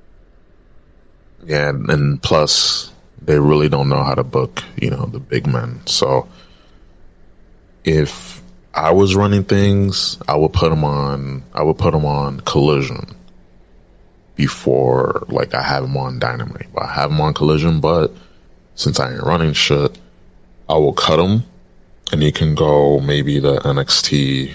I mean, he's already been in NXT, but I would like for him to go back to WWE, but I mean, Vince will look at him and, have a hard on. Oh yeah! Look at this cock! His cock! I like Justin. I'm going to cut him because he doesn't fit with AEW. Yeah. Wow! Ah, you're not soft. Billy Gunn. I'm keeping with the Acclaim, so. Yeah. Keeping Daddy ass. No clue who this is. Bishop Khan. Bishop Khan. Says him and Brian Cage are the 6-man world tag team. Oh, champions. yes. Ring of Honor. Yes. You said Bishop Khan? Just Khan? Bishop Khan, Kaun. Oh, Khan. Oh, he's a local wrestler here in San Antonio. Yeah. He Ring of Honor. Keep on Ring of Honor. Yeah, if he's a 6-man tag champs, yeah, keep him on Ring of Honor. That's another thing. You have guys that are contracted to AEW working ROH, and some have ROH, hardware on them. I would just give them ROH contracts if they already, they haven't done that already. But if they haven't, just to split up the roster, because you need more people on there, just hefty amount of people on there. But I will put him on, just since he has a ROH title, just put him on Ring of Honor. All right, the Butcher and the Blade. Dynamite. I used to like them back in the day. They were cool, but again, and just too many people to get lost in the shuffle. And then they were in the Matt Hardy's stable, like for the longest, and like you forgot. And then one of them got injured, and I'll put them on Dynamite because they were an OG team. No, I like them. I don't say I like them a lot, but I do like them for sure. I like them more now than I did a couple years ago. Yeah. I mean, they have a look. They at least look like ass kickers.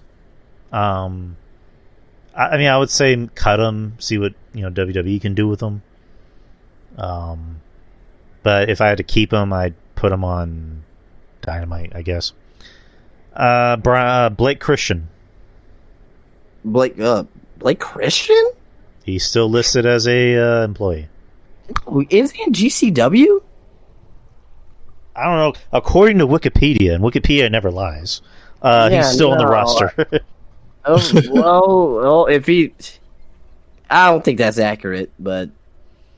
I mean, Ring of Honor? Is he still signed? Is he? I haven't seen him on... I have not seen him on any type of AEW TV in the longest time, so... Cora Jade did that to him, by the way. Yikes. Yeah, he's been too busy cutting his wrist over that. Oof. Was that in poor taste? Too bad. But No. he lost Cora Jade to Braun Breaker. Right, and I said it too. I was like, man, you're about to lose Cora Jade. You're not working there anymore. Yeah, it's a wrap for you, buddy. Yeah. And then Braun Breaker came in. Hey, lady, how about you wrap your arms around a real man? Sound like Uncle Scotty? Yeah. Is that how he picks up? That's a vein. See, that's a vein. That's something you don't have, you fat bastard. Hey, freak! Who's your man? Where your man at? Tell him Big Papa Pump is about to pump you full of estrogen. I don't know. I don't know what I just said, but yeah. Poor Blake Christian. I'll send him to Ring of Honor. I don't have the heart to cut him. The man's gone through enough. Yeah. Brandon Cutlet. Ugh. Cutler, he'll be on Dynamite. Get him with the Elite. Me, I would have him go bye-bye, but he's a stooge, and you need jobbers to, beat up around. So yeah. Yeah, keep the Stooges with the Stooges on Dynamite. Brian Cage, he's already on Ring of Honor. Ring of Honor.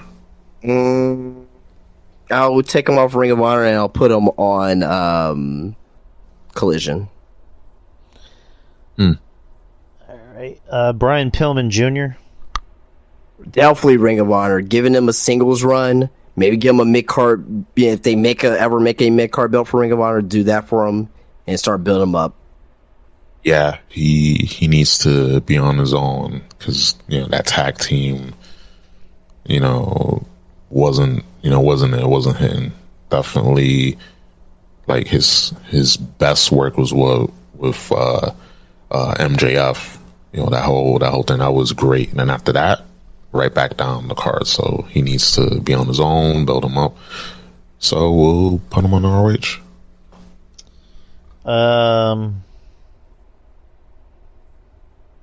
I'd say Collision. Brock Anderson. ROH. Ring of Honor. Ring of Honor. There you go. Brody King. All of the House of Black I'll put on Dynamite. Yeah.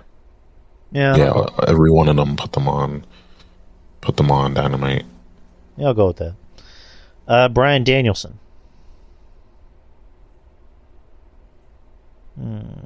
Damn. Collision? I think Collision. I'll go with Collision. Yeah. I don't know. I think Dynamite should be more like the star power, and then Collision should be like the workhorse. Like, it should be more towards like the workhorse type of deal. Well, Danielson's kind of like the definition of warhorse or workhorse. Yeah. So he should be on Collision. Yeah, I'm Yeah, going I'll put him Collision. on Collision. I'm going Yeah. Collision. Yeah, Danielson and Punk can be like the pillars of Collision. Let's see, FTR. Collision by default. Collision because they love him. Jericho, he's on Dynamite because the JS. Yeah, Love the Elite. Dynamite. Who's ever anti-Punk is going to be on Dynamite. Christian Cage. Guess. Collision. Put him on Collision. Yeah. I'm going to go with. Oh, sorry. Go ahead. No, I was going to say, I guess put him on Collision because him, Punk, Danielson, I think would be better teachers. They would actually better train guys instead of just allowing the type of shit that we see from the Elite. So put him on Collision. I'm gonna put him on Dynamite for me. Yeah, he's also friends with Jericho, so maybe that comes into play. Christopher Daniels.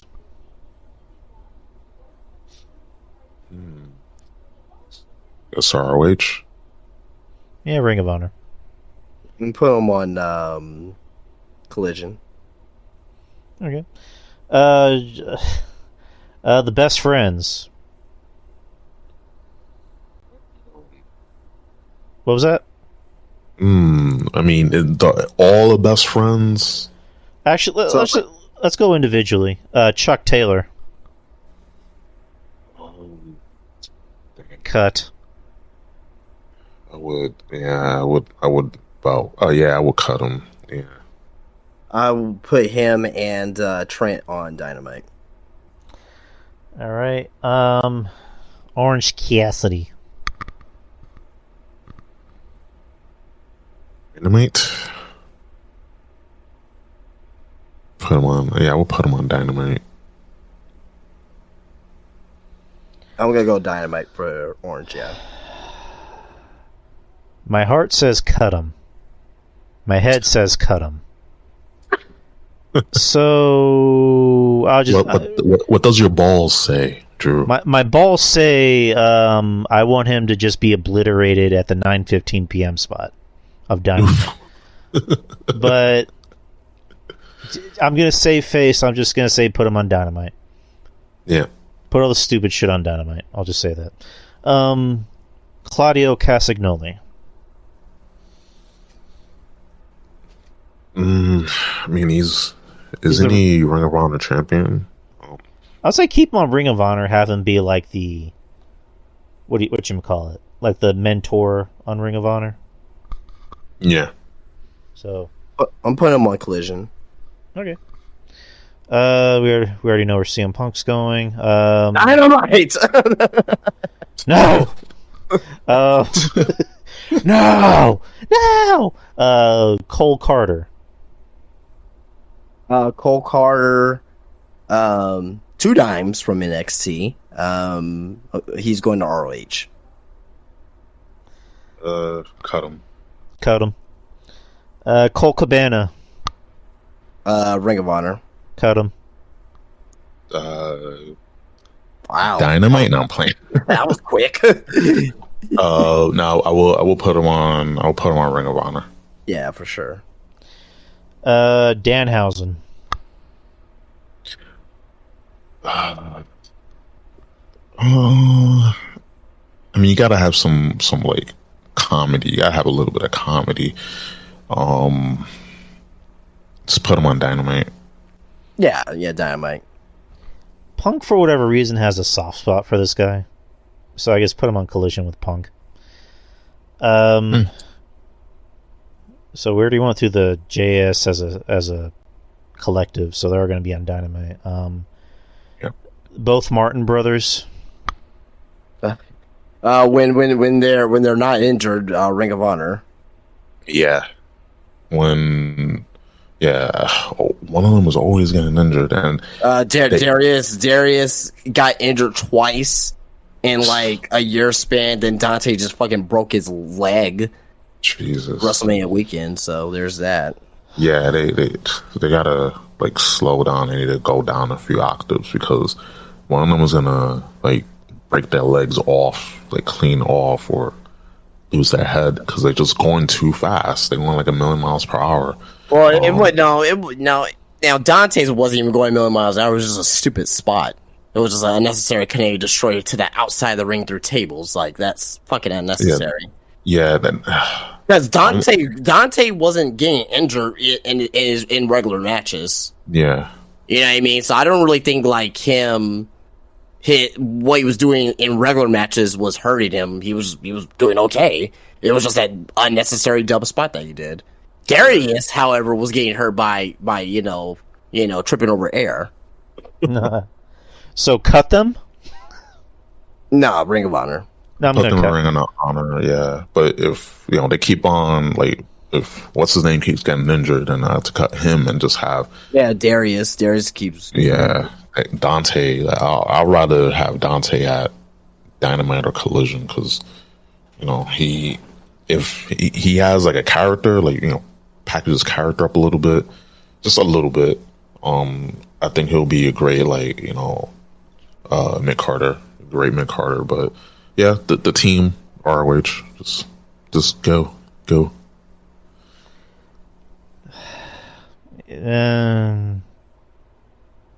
Cut them because it's just, again, how am I supposed to rely on you if you keep getting hurt? So bye bye. Sure.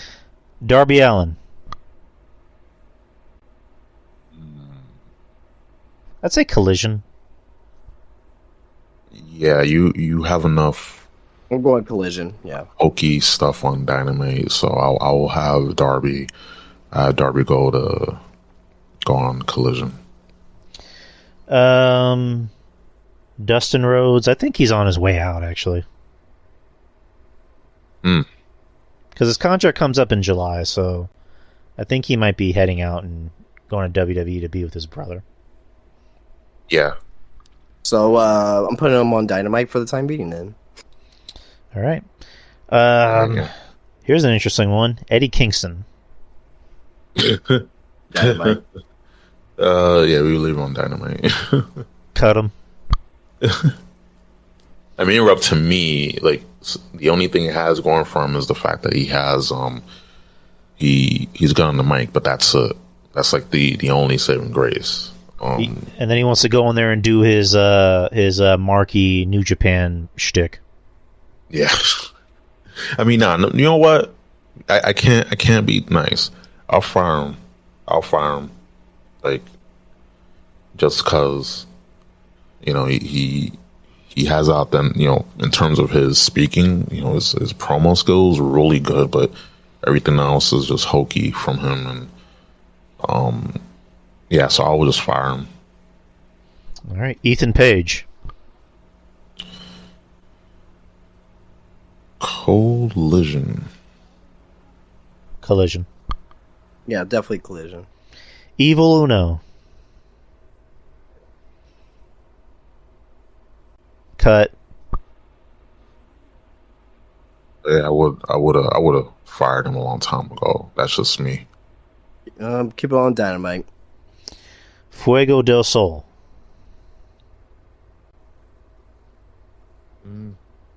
RH. Excuse me. I'm cutting him. I didn't see that coming. Yeah, me neither. Fuck it. Cut him. He sucks. Yeah. Oh, yeah. You don't have to agree with me. I mean, it's either ROH or cut him. So I'm just going put him in ROH for now. I don't know. Griff Garrison.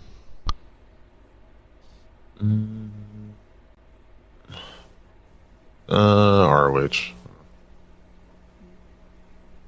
Yeah, I'm going Ring of Honor. I'm going to say cut. I'm just going to cut everybody. Hangman Adam Page. Dynamite. Yeah, Dynamite for sure. Cut! I'm playing Dynamite. Hook.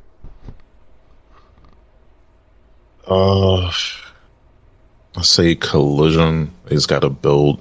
They gotta build his character up, or just book him. Just book him right. Get an actual title on him. Ring of Honor for me. Ring of Honor. He fits better with Ring of Honor. Private Party. ROH. Guess ROH. Yeah. Yeah, Ring of Honor. We gotta go Collision. Jake Hager. I mean, he's part of JAF fell there. Yeah, Dynamite. I mean, to me, I'll cut him because it's like, what has he done there? I will not only cut him, I will blast him out of a fucking cannon. He sucks. I hate him. Wow. I mean, I don't hate him as a person. I just hate him. Just his character, like, he hasn't done, like, much. I guess you don't like his hat, then. Get rid of that stupid fucking Kango hat. It's not cool. I don't know why everyone thinks it's cool. It's stupid. Cut him and burn that fucking hat. Next is Jay Lethal, Ring of Honor. ROH. Yeah. Don't him and Punk have heat or something over AJ? Yeah. So, we'll go ROH. Yeah, hey, we can see a shoot fight, just, hey, you got to get the masses, you got to get them eyeballs, you got to get the masses on to watch. So yeah, I put him in put him on Collision just to see, who will knock the other one out. Yeah, there you go. Jay White, Dynamite. Collision. Matt and Jeff Hardy. Damn, I'll put them on Collision. Well, I think Matt's very much an elite guy. And, I'm going Dynamite. And Jeff. Yeah. I mean, I don't think Jeff has any heat with Punk anymore, as far as I know. But I guess put him on Dynamite. Yeah. Jeff Jarrett. TNA, baby! I'm back, baby!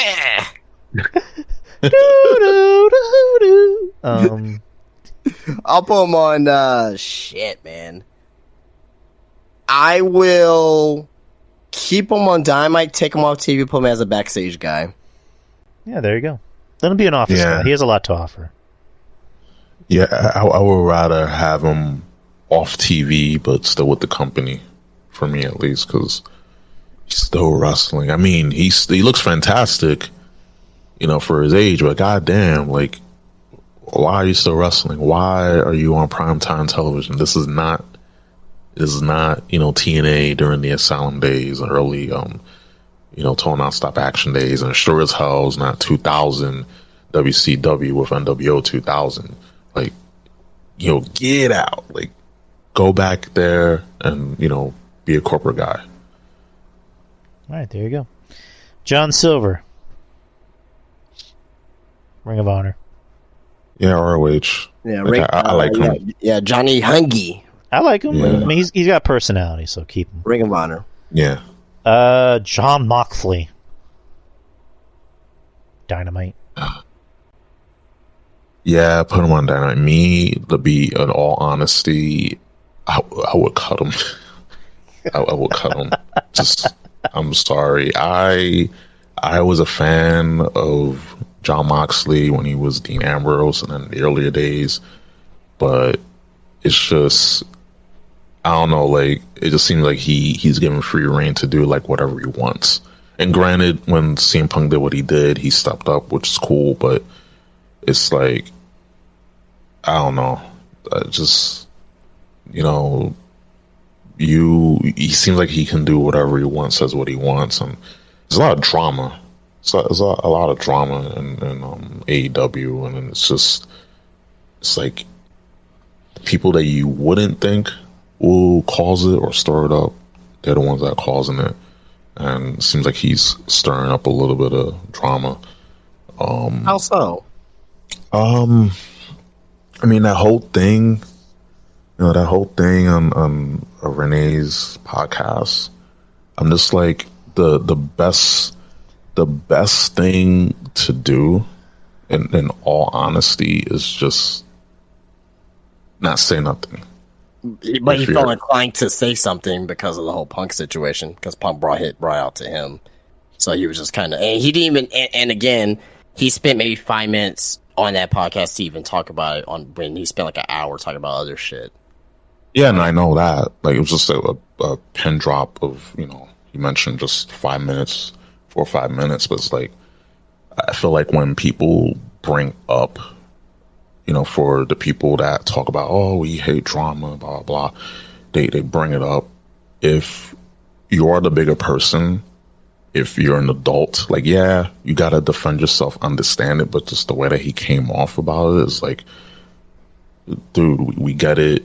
You were in a rough time, doing rehab, you came back. Yeah, you wasn't wrestling with a contract. You did a handshake deal thing and the whole, it's just, I don't know. Sometimes I just think that just certain things, like to pull back the curtain, you don't necessarily need to do that all the time. Sometimes you just need to just keep your mouth shut. Right. Because if you don't want drama to perpetuate, don't bring up what someone else said, because then he's gonna perpetuate it. And he said this, he said that. It's like it's just, I don't know, just this whole thing. And again, like I said earlier in the show, no, not one person is free of any blame. Like, everyone has blame, but more and more stuff comes out from people behind the scenes in AEW. Is like, Jesus Christ, there's so many children and working for that company because Tony Khan, the man's in charge, is not saying anything.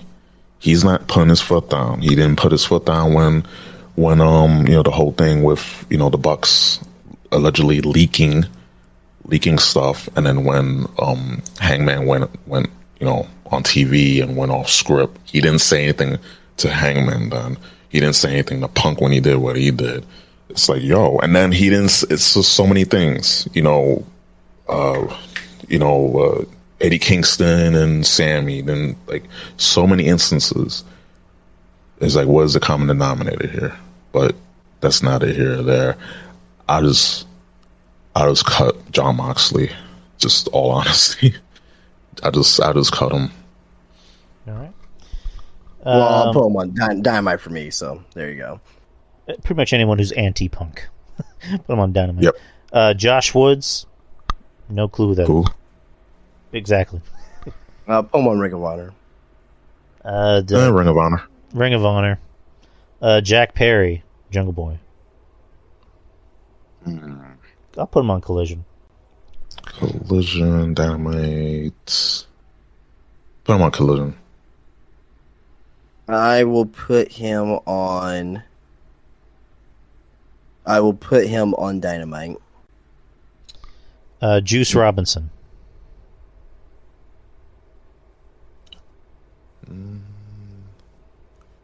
I guess I'll put him on.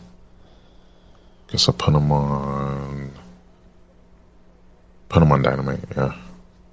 I've only seen one thing from him, and that was him cutting that promo with Jay White. And I've never heard him cut a promo before. And he sounds like fucking Yosemite Sam for whatever fucking reason. He's out there talking about, yeah, boy, I'm gonna get you, boy. Like, he's doing that shit. I'm like, why are you talking like that? There's gold in their hill. Yeah, boy, get him. Lord. So just for that, cut him. Ring of Honor. Keith Lee. For me, cut him. I just cut him. Cut him. Ring of Honor. Kenny Omega. No. Dynamite. Actually, no. We put him on Collision. Again, you don't have to wait for Wembley. Have CM Punk and all that. Nah, I'm playing. Just put him on Dynamite. Dynamite. I'm trying to be the heel tonight, guys. It's working. It's working so far. You're getting there. Kip Sabian. ROH. ROH. Ring of Honor, yeah. Kyle O'Reilly. Where the fuck has he been? Injured. Damn. I put him on. Guess I put him on Collision. Yeah, put him on Collision. I like Kyle, so put him on Collision. I will put him on. Yeah, Collision's fine. Yeah. Takashita. Takeshita.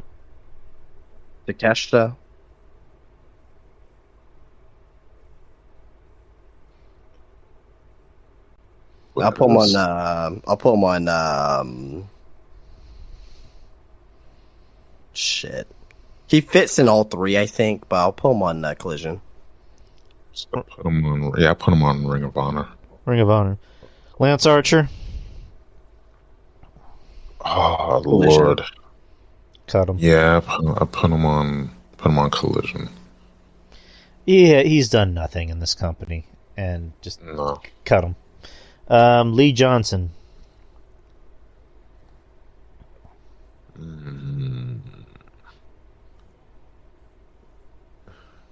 ROH. Yeah, Ring of Honor. Yeah, Ring of Honor. Lee Moriarty. Ring of Honor. You're gonna have two Lees on the same show. Ring of Honor. I'm gonna cut Moriarty. Oh damn. It's like we can only keep one Lee. We already Yeah. got rid of Keith. Luchasaurus. Are we keeping him? I mean, if Christian is in Collision, then yeah, we put him on Collision. It's Christian. Him and Christian are still. Well, I put my Christian on Ring of. I'm sorry, not Ring of, but Dynamite. Okay, since I put Christian in for me in Collision, I'll put Luchasaurus on Collision also. Yeah, I'll do the same. I'll put him on Collision by himself.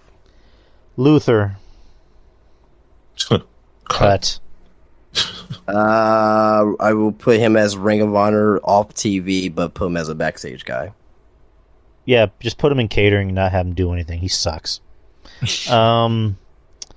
Mark Briscoe. Ring of Honor. Ring of Honor, be like a coach. Be their top guy. Which, again, I'm surprised that they haven't put two and two together and realized maybe we can make him a sympathetic babyface to put against MJF, but that's just me. Nope. Nah, I don't even know if he wants to. I mean, I love the Briscoes, but Mark was the one who couldn't cut a promo, so I don't know how that would have worked. Right. Matt and Nick Jackson, the Young Bucks. Dynamite. Collision. Put him on Collision, baby. Nah, I put him on Dynamite, of course. Dynamite, especially at the 9:30 p.m. hour. Yes. So Wardlow can just ass rape them both in the ring. Yes. Matt Seidel, Ring of Honor, I guess. ROH, yeah. Collision. Okay. Matt Taven, isn't he already in Ring of Honor? Yeah. Yeah. Yes, Ring of Honor. I mean, well, they're known as Ring of Honor, the Kingdom, but they were signed to AEW. Right. Michael Nakazawa, keep him with the elite bitches. Yep. Just keep him over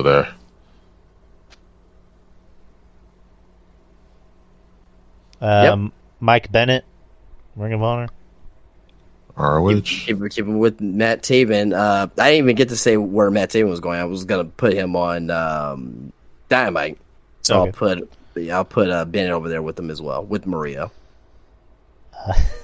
Miro. He doesn't even want to be there. Cut him. I will put him on Collision. All right. MJF. I mean, obviously. I mean, he's the AEW World Champion, so Cut him. I mean, I thought I was being the heel tonight. I guess, yeah, put him on Dynamite. I'm putting him on Dynamite. Dynamite.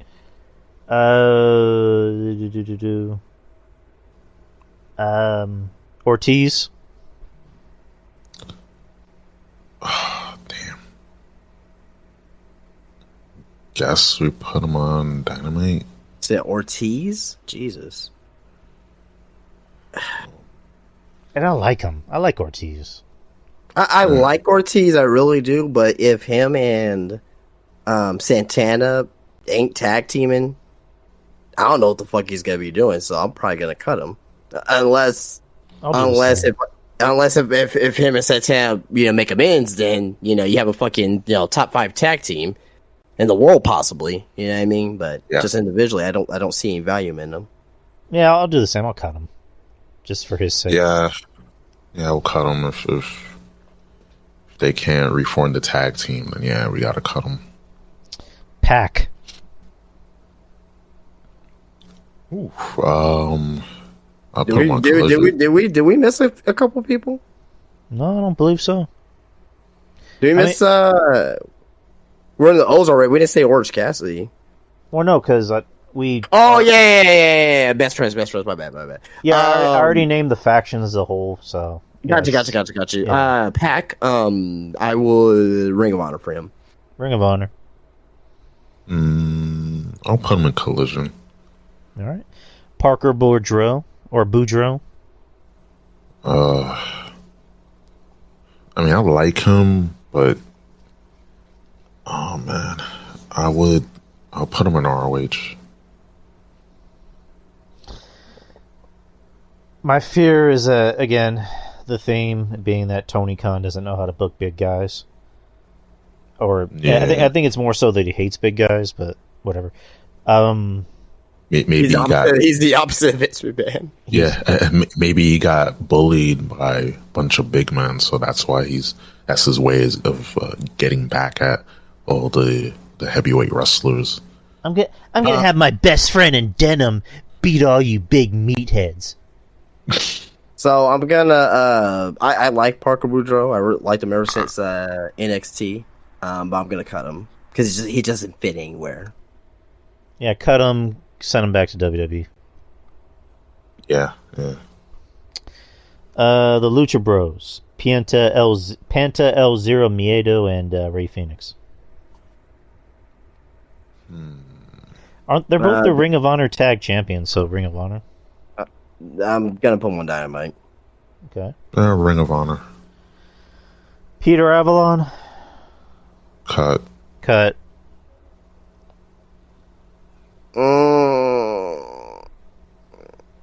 Shit. Dynamite, I guess. Powerhouse Hobbs.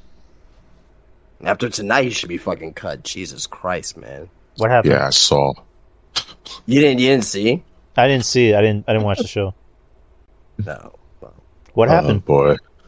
He lost the AEW TNT title. To who? To Wardlow, but still, it's like, what are we doing? What was the point of him winning the belt? Winning it, exactly. Like, what was... I would just cut all the big guys in the company, and that's including Wardlow and Hobbs, just so they can go to WWE and actually get treated like wrestlers and not get treated like fucking morons. But for their sakes, I'm cutting Hobbs so he can actually go somewhere where he's more appreciated. Go ahead, put him on Collision. Collision, but I'm with you, Drew. Like, there's a pattern here with all the heavyweight guys. Like, they're not being booked consistently. It's retarded, man. It's really dumb. Yep, and they're good. Hobbs is really good. Warlow is good. It's like, you got people you can build around, but if they're not doing 15 Canadian destroyers, a bunch of topes, and landing on their necks, then they're not worth Tony Khan's time. Like, it is what it is. Preston Vance. Preston. Oh, that's number 10, right? Yeah. I mean, damn, it's not a big guy. Then they changed his name. No, it's just Preston Vance. He's still Preston Vance. Okay. I don't know if he has like a new nickname, but it's Preston Vance though. Okay, I don't know, probably with someone else, but just to save him the agony of Tony Khan's booking, I'll cut him. He's not bad, but just again, the track record with all the big guys can't. They just don't know how to book him, so we gotta cut him. Gotta put him on Ring of Honor. Same. QT Marshall. I'll let him have a job. Excuse me, so he can just get beat up by Goldberg when Goldberg, when he debuts at Wembley. I'll have him stay there, and after he gets beat up by Goldberg in 10 seconds, then we'll cut him. All right. Dynamite. Ricky Starks. Collision. Collision, because he's a star. It's just they're not like they've been sort of building him up, but he's been a star. Put him on Dynamite. Roosh. And then we cut El Idolo, Andrade. I'll put him in ROH. Ring of Honor. Collision. Sammy Guevara. I thought all JAS was on Dynamite. Dynamite, yeah. Yeah, put him on. Yeah, I forgot. Sorry. Samoa Joe. ROH. Yeah, he's the ROH World Television Champion, but honestly, I'd say cut him and have him be an announcer, because I don't. It's kind of painful watching Joe work because he's not the Joe of old. Yeah. Like he can't go I out will, there. I'll take him off TV and I'll make him. Yeah, he could be like the announcer of Collision or something. Like he'd be color for Collision. Yeah, and he's good at that. Ruben, did you already give your choice? We'll put him on Collision. Right. We'll put him on Collision. Santana. As I mentioned earlier, like it depends if these guys make amends, but if not, kind of. Same. Yeah.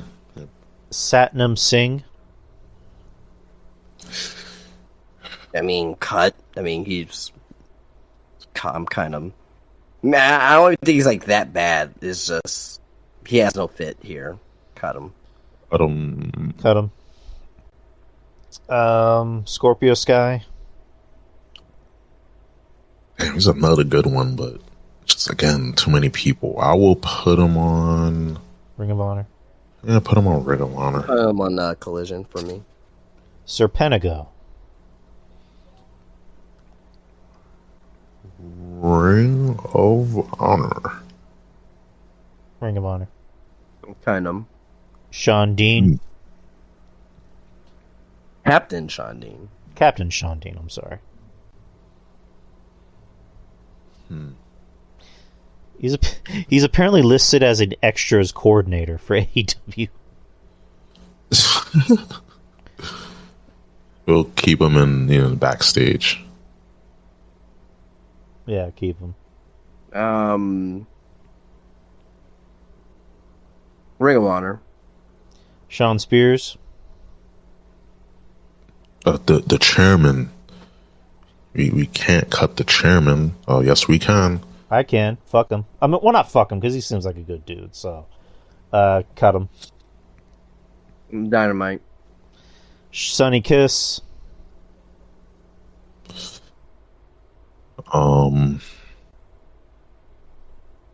mean, what has she done? Like, I think Sonny Kiss's win-loss record is like, whew. I'll just cut. I don't know. I've said it again. I'm gonna say it again. He can torque his ass out of the fucking building. Bye-bye. I'm gonna put him on Dynamite. Sting. Sting. Sting. Collision. I'll say Collision. Yeah, him and his pom-poms can go to Collision. Yeah, I'm going to Collision. Yeah. Stu Grayson. Stu. I guess. Damn, I guess put him in ROH. I guess. Ring of Honor. I'll go with Ring of Honor. Dynamite. Swerve Strickland.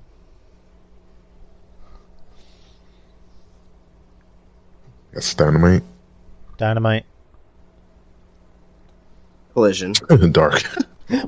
Maurice. Tony Nese. ROH. Yeah, that's definitely Ring of Honor. Ring of Honor. Trench. Who the fuck is that? Mogo affiliates. I don't know. Is that the dude with the fucking face tattoos? Yeah. Yeah, cut him. Yeah. I don't know what he can do, so I haven't seen him. I haven't not seen him do anything, so cut him. I mean, Cut. All right. Wardlow. Just like we mentioned with the big guys, is being booked inconsistently. I'll just cut all the big guys. Cut him. Just Go to WWE. Be a bigger star. Be treated better. make more money and have Vince, just splash baby oil around you. No, I'm playing. I mean, he probably would. That was actually Arn Anderson's job. Okay. I'll put him on Dynamite. Well, he was actually the guy with the hose that would just wet people or make people look wet for some reason. God damn it, Arn, where's Wardlow? Vince, do you want the job? You want the job done fast? You want it done right? Now, come on, Wardlow. This is gonna be done a lot quicker if you just cooperate. I love Arn Anderson. Wheeler Yuta. ROH, but if we're up to me, Cut. I mean, I liked them in the beginning, but I just put him on ROH. God, he sucks. Cut him. Ring of Honor. Zach Clayton. Who was that? I don't know. Cut him. Ring of Honor. All right, that's the men's roster. Go ahead. Yeah, we put him on Ring of Honor. All right, now for the women, Abaddon. I mean, she's thick, but no, cut her. Cut I her. like her. She just doesn't fit, so I'm just gonna cut her. I didn't know this. Apparently, she's non-binary, which that doesn't mean anything. So cut them. Anna Jay. Dynamite. Well, yeah, she's part of the JAS, so Yeah, her and her medium-sized ass can stay on Dynamite. I mean, she's got a nice ass, but it's not fat. Come on. We've seen fat asses. Yes. Athena. She's on Ring of Honor, so Ring of Honor. Yeah. ROH. taking her off Ring of Honor, putting her on Collision. Well, she's also the Ring of Honor Women's Champion. That's why I mentioned that. Yeah, but I'm taking the tire off of her. If I was running the company, I'm taking the tire off of her and putting her on fucking Collision. I got you. Britt Baker. Dynamite. Dynamite. Collision. Billy Starks. Ring of Honor. Ring of Yeah, Honor. I guess I put her on Ring of Honor. Yeah. She's super young. Like The Bunny. Dynamite. well, I'm keeping her with the Butcher and the Blade, so that's Dynamite. Dynamite. Emi Sakura.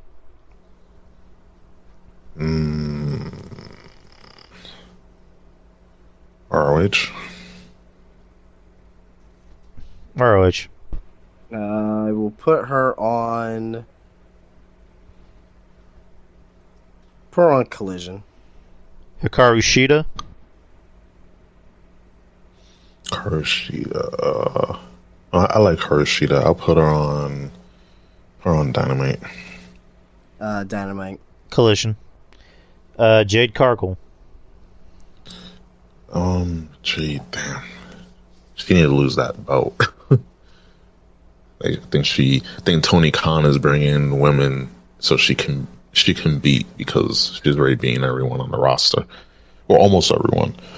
I'll put her on Dynamite. Dynamite. Yeah, Dynamite. Yeah. Jamie Hayter, the women's champion. Collision. Collision. Same Collision. Kiera Hogan. Damn, she's thick. God damn, she's thick. I'll put her on. Guess I'll put her on ROH. Yeah, Ring of Honor for her. Ring of Honor. Chris Statlander. Collision. Collision. Actually, wait.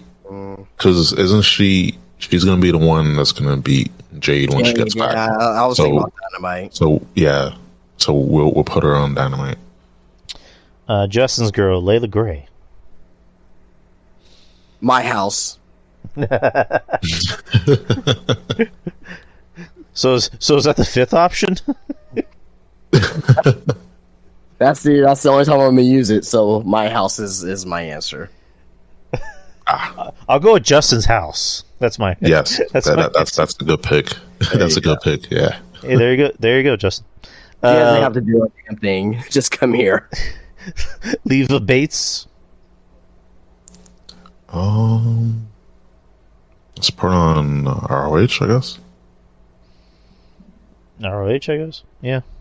I like her, but I'm a cutter. Layla Hirsch. Layla Hirsch. Put her on ROH. She's legit, by the way. Yeah. Of course. All 4'5" of her. Legit Layla Hirsch. Cut. Madison Rain. She's a coach. Did we give an answer on Layla Hirsch? I said cut her. What did Ruben say? For who? Madison Layla Rain? Hirsch. Layla Hirsch. I don't know. My place, I guess. You know, so my face. Okay. All right. I will have her on ROH. Yeah, I'll go Ring of Honor with her. Yeah. Be careful, Ruben. She's legit. So I've heard. Madison Rain. I guess keep her as a coach because she's already a coach. Yeah, keep her as a coach. Yeah. Have her coach on Ring of Honor. Yep. Maria Bennett. Yeah, she's staying with the Kingdom. So yeah. Wherever they go. Marina Shafir. Cut. I'm gonna give her another shot on Ring of Honor. Justin, you're too nice. Hey, I said a couple weeks ago that she had a couple matches that she's starting to improve a little bit. I'm seeing improvement, so I'll take you at your word. Mercedes Martinez, Ring of Honor. Yeah, Ring of Honor. I mean, she fits better in Ring of Honor, but Collision would probably be a good choice. Probably with I'm gonna go Collision with her. I'm gonna go Collision. What about you, Rube? Yeah, Collision. You can't just stuff all the other women into ROH. You gotta have some for Collision. So put her in Collision. We'll just send them to Justin's house. Yes. Nyla Rose.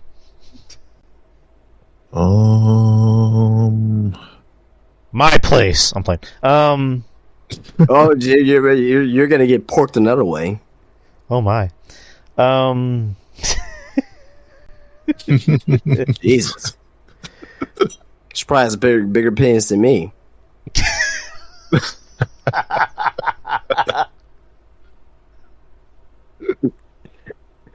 I'm not. Am I lying? You know, I mean, just shit. I mean, you got a point. You definitely got a point. I'll put her on Dun-dun. I'll put her on Dynamite. Dynamite. Yeah, put on Dynamite. Yeah, Dynamite. Paige Van Zant, definitely my place. Oof. Yeah, definitely my place. But but in all seriousness, I'm cutting her. We'll take turns. No, cut her and send it to all of our places. Yeah. I mean, what's she done? Like, She had one match and that's it. yeah, cut her, and then some. You just FedEx her, just around the country, just boop boop boop. Penelope Ford. It's my house. my house, my place. Fuck. But yeah, she's with Kip, so Ring of Honor. Yeah. Yeah, I had Kip in Ring of Honor. Yeah. Rebel. As much as I don't like her and I want to cut her, I'm gonna keep her with Britt. So Yeah, same. Yeah, keep her a Brit. yeah. I mean, she's thick though, so you gotta. That's like the only saving grace. Yeah. That improves backstage morale by 10%. Yes. Gotta keep thick thighs save lives, people. Yes, sir. Red Velvet. Damn, she's not. She's botchy. She's been improving because last time I remember she was just a botch fest. She's getting better. She's still young as hell. We'll go Ring of Honor so she could develop. Yeah, put on ROH. Yeah. Ring of Honor. Riho.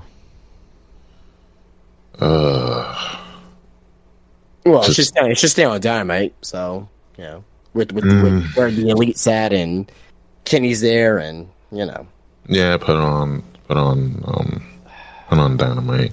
It's just that she's like what, just 90 pounds soaking wet, and like just the fact that people have to sell for her is kind of like wow. And I liked her in the beginning, but just the fact that people had to sell for her and all that, like no.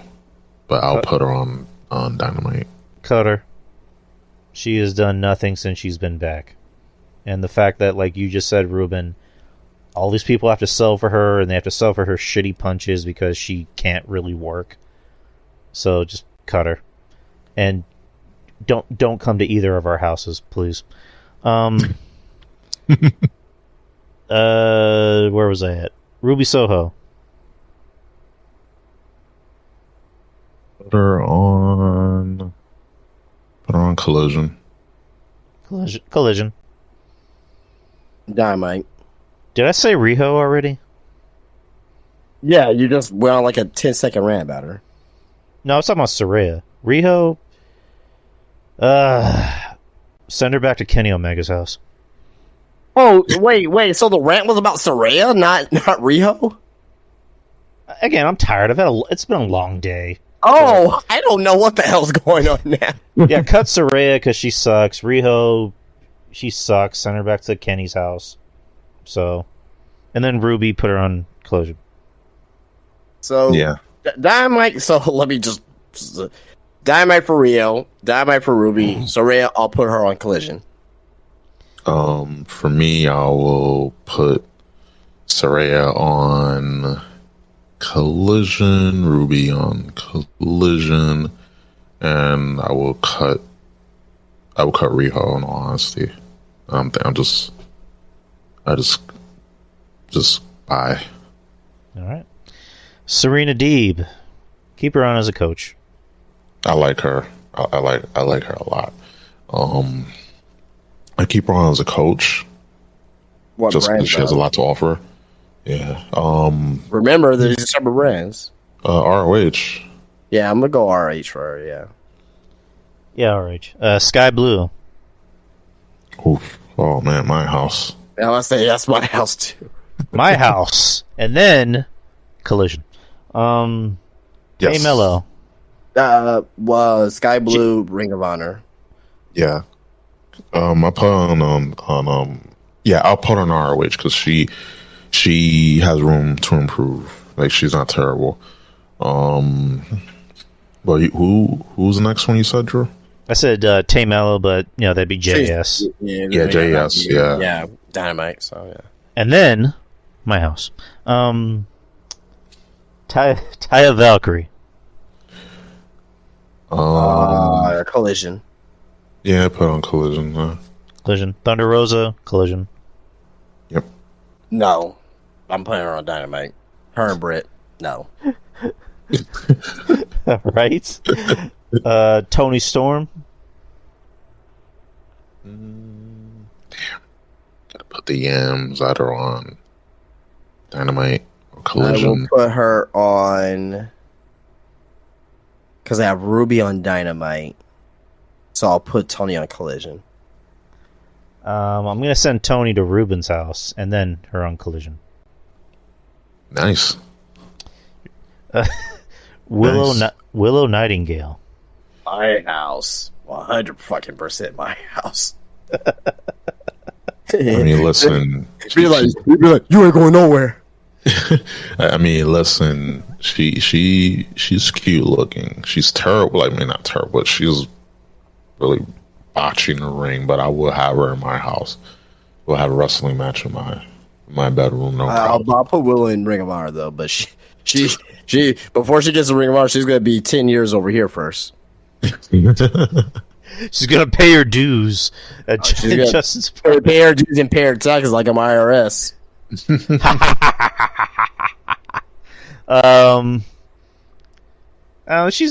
She's pretty good. She's not bad. So the Collision. I'll go with Collision. And then Yuka Sakazaki.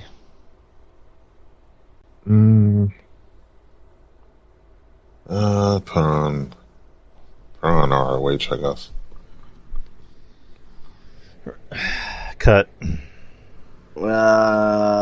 Collision for her. That's the entire roster. We went through the whole roster. One last bit of news, and we can get out of here. Big E provides an update on neck injury after 1 year scans. He was on the Battleground podcast. Recently, he said he got scans done on his neck earlier this month. However, he has yet to talk to doctors about next steps. It's just a complicated fracture, he said. I broke my C1 in two places, so that Jefferson fracture is what it's called. It just takes a little bit more time to heal. So we just did the 1 year scans after Mania. It was a little bit later because of Mania. We have to sit down with the doctors at some point and kind of figure out what the next step is. But from my perspective, I feel great. I have no function issues, no pain issues. I've been at the gym since 2 weeks after I broke my neck. I'm just feeling great, and I'm really grateful for all that. And it's just obviously your neck has to be in a certain condition to deal with the rigors of being in the ring on a nightly basis. And Big E noted that he was due to get scans on his neck done in the first week of April. He noted that his injury has been healing fibrously rather than ossifying, meaning it is not turning completely into bone. In order to complete his wrestling career, Big E says he wants to make sure that his C1 is completely ossified. Thoughts on that? Oof. Well, I just hope that Big E recovers well, and it seems like he's doing all the daily activities now, and it seems like he feels healthy, but he just needs to make sure that his neck is fully healthy to wrestle, every day. I don't even think if he comes back, he's not going to wrestle full schedule. There's no way he's going to wrestle. No. He's only going to wrestle on TV, and maybe some house shows every now and then, but it won't be. He won't have that same schedule as everyone else. I seriously don't think that WWE will allow that. No. But at the same time as well, I just hope he's healthy, and that's the most concerning thing. I can care less if he ever gets back in the ring again. The fact that he's feeling more healthy than what he was a year ago is the big thing then. But in the context of wrestling, him getting back in the ring, I just hope that Oh, I hope his career just didn't end like that off of a botched belly to belly suplex. You know what I mean? So hopefully he hopefully he feels well. You know what I mean? And hopefully he can be able to get back in the ring soon. You know what I mean? Don't rush it though, for sure. Yep, absolutely. Don't rush it. Take your time. I'm just glad that he's in good spirits because Big E is the most positive person that I've ever seen just in my life, and that's very inspiring. And I hope he recovers well in time. And just you gotta let these things take time. It's very complicated, and thank God for Big E's strong neck that he just works out like crazy. Because if it was like any other person, they wouldn't be walking. So we gotta kind of be thankful for Big E's just the girth, the girth of his neck, because the dude works out. He's a monster. Saw that video when he was doing the deadlift, and he had like all the boys in the back like cheering him on, and that was great. I was like, damn, like I just hope Big E like gets back in the ring like in time, because he's awesome. And yeah, I'm rooting for him. I'm glad he's okay, because that was scary. I saw that live, and that was pretty scary. And it happens. Like Rich Holland, it's things happen. Like he didn't do it. He didn't do it on purpose. For everyone thinking that, he didn't do it on purpose. Things happen, but I'm just glad he's okay. And he's in good spirits. So we'll just hopefully in a year, maybe he'll be back in the ring. But yep, that's all we can do is wait. I come to think of it, I remember the same thing happened to Edge. When Edge had his neck injury back in 2003, and it seemed like he was out for like more than a year, like almost a year and a half. Yeah. And then he came back like roughly around when they did their draft back in 2004. So, yeah, I'm like you guys. I love Big E. Just I can't think of anyone that would dislike the guy. I want to see him back, but again, I don't want to see him rush it. So just take all the time he needs, come back when he's ready, and everyone's going to be happy when he comes back. So absolutely, he's very well missed. Justin, did you have any articles on hand that you wanted to talk about? I have a couple. I can go through them quickly here. That Biggie one was one that I actually had there. So, so this is from Fightful Select. Hey man, Adam Page is in talks with AEW about a contract extension. Just quickly, guys, do you think that he will resign with AEW? Yeah, probably. Yeah, most likely. Yeah, I think so too. Unless something, goes haywire, and you never know. So, speaking of contracts, Becky Lynch's WWE contract is up next year. I don't think that. To me, it's really a non-story, because it's either she's gonna re-sign with WWE, or she leaves to go to Hollywood, or she leaves to just be a full-time mom. So, yep. Any thoughts about that there for Becky Lynch's contract situation? Kind of like what you just said. It's kind of like a nothing burger.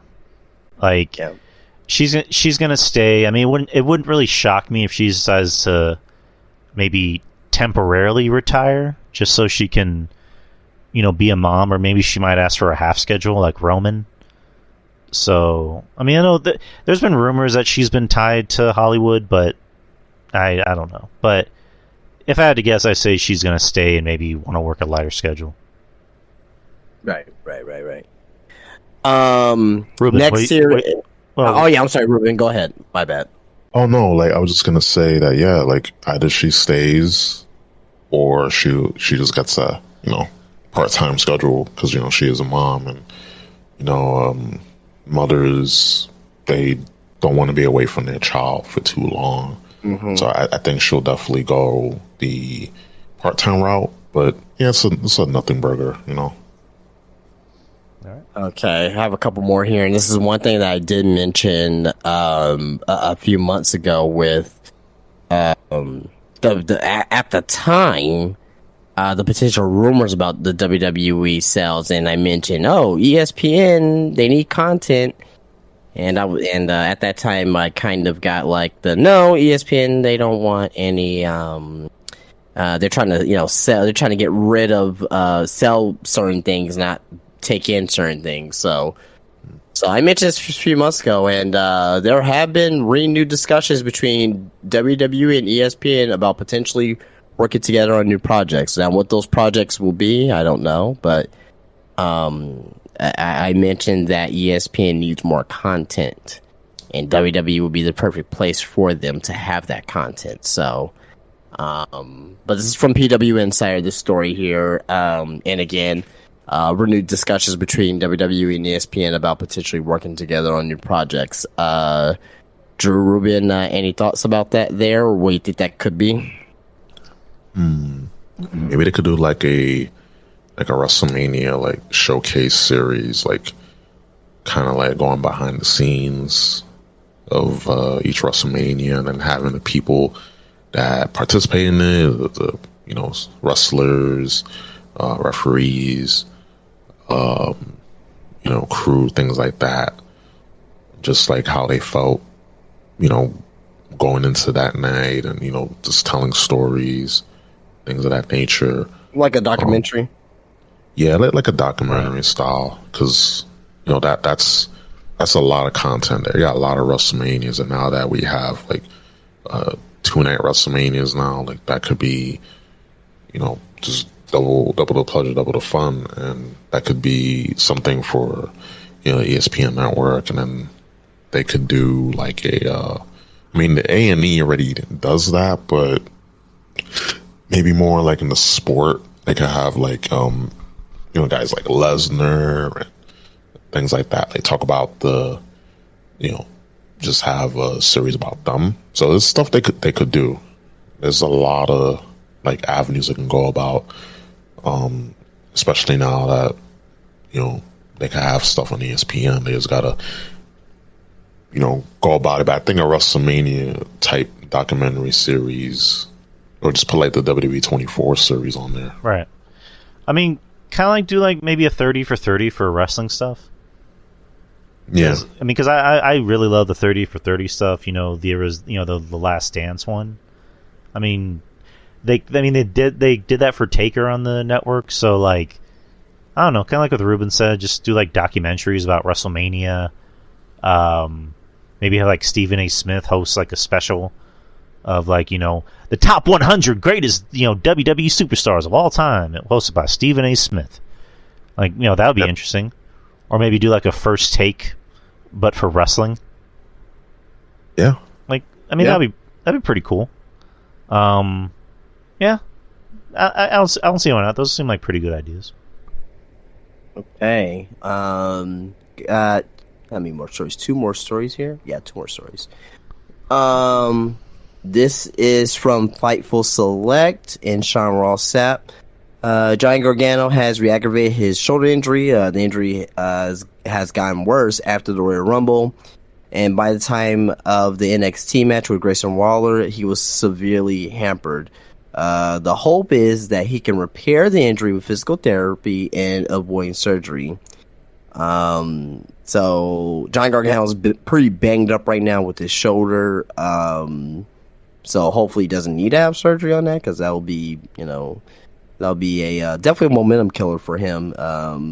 For him being off TV for extended time, and don't forget about that Elimination Chamber match as well, where he took that nasty pump off the top of the pod. Yeah. So, any thoughts on the Gargano injury or anything there?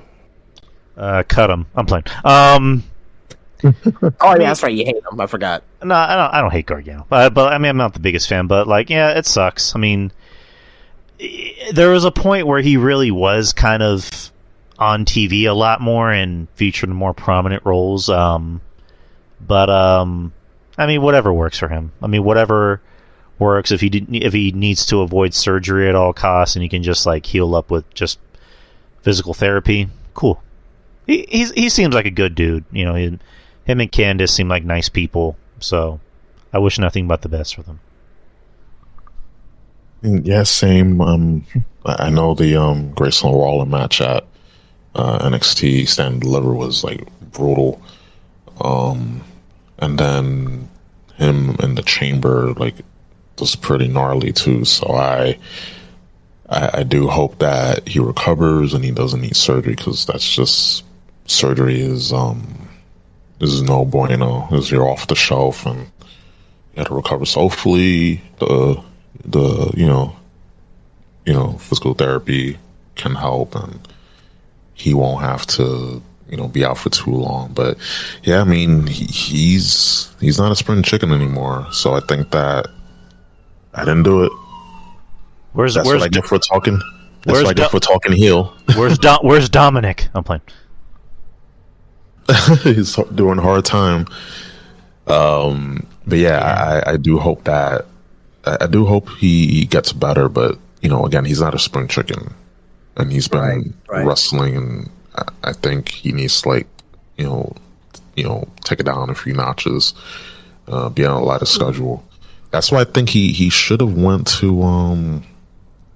I mean, we all say this, like everyone goes to AEW, but you'll be on there for a few weeks, you'll be hot, and then they bring someone else in, and you go, down the card a few notches. So, I mean, I think it would have been a great fit because he would have been,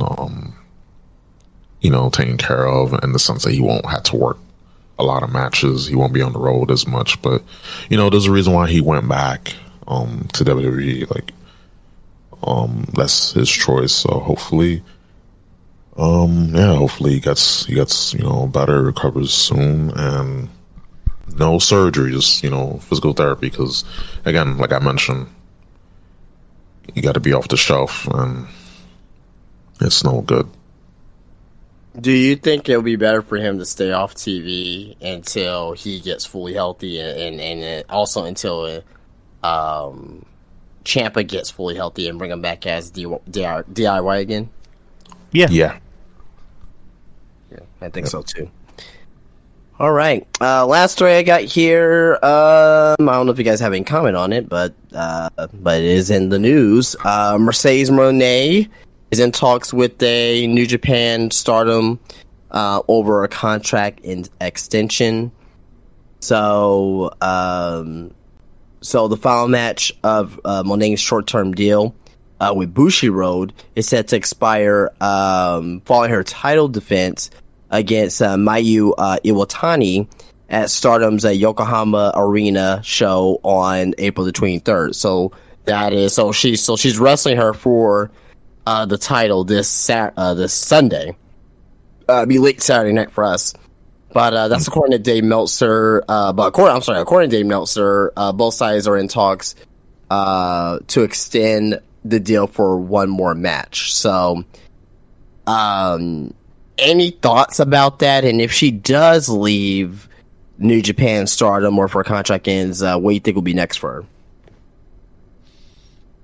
her? I guess she can go to AEW for a while, maybe like a year, 2 years max. Maybe that's pushing it, but definitely a year to get some of the dream matches that she wants to do, and hopefully cross promote, Stardom, and have. I think she's going to be at Forbidden Door. I kind of think that she may be at Forbidden Door. Her versus Jamie Hayter will be pretty good. Yeah, I would definitely see that. Because I'm glad. I'm glad Mercedes is doing her thing, in Japan. Like, I'm glad that she didn't stay with WWE. Like, I know there's other people that think so, but there are more people that are upset and they're like, oh no, she should have went to AEW right away. Like, no, like you really think that it was a good idea for her to just go to AEW like right off the bat? Just go to Japan, go experiment, have fun, be a little daring, be a little bold, bet on yourself. And she's doing really great.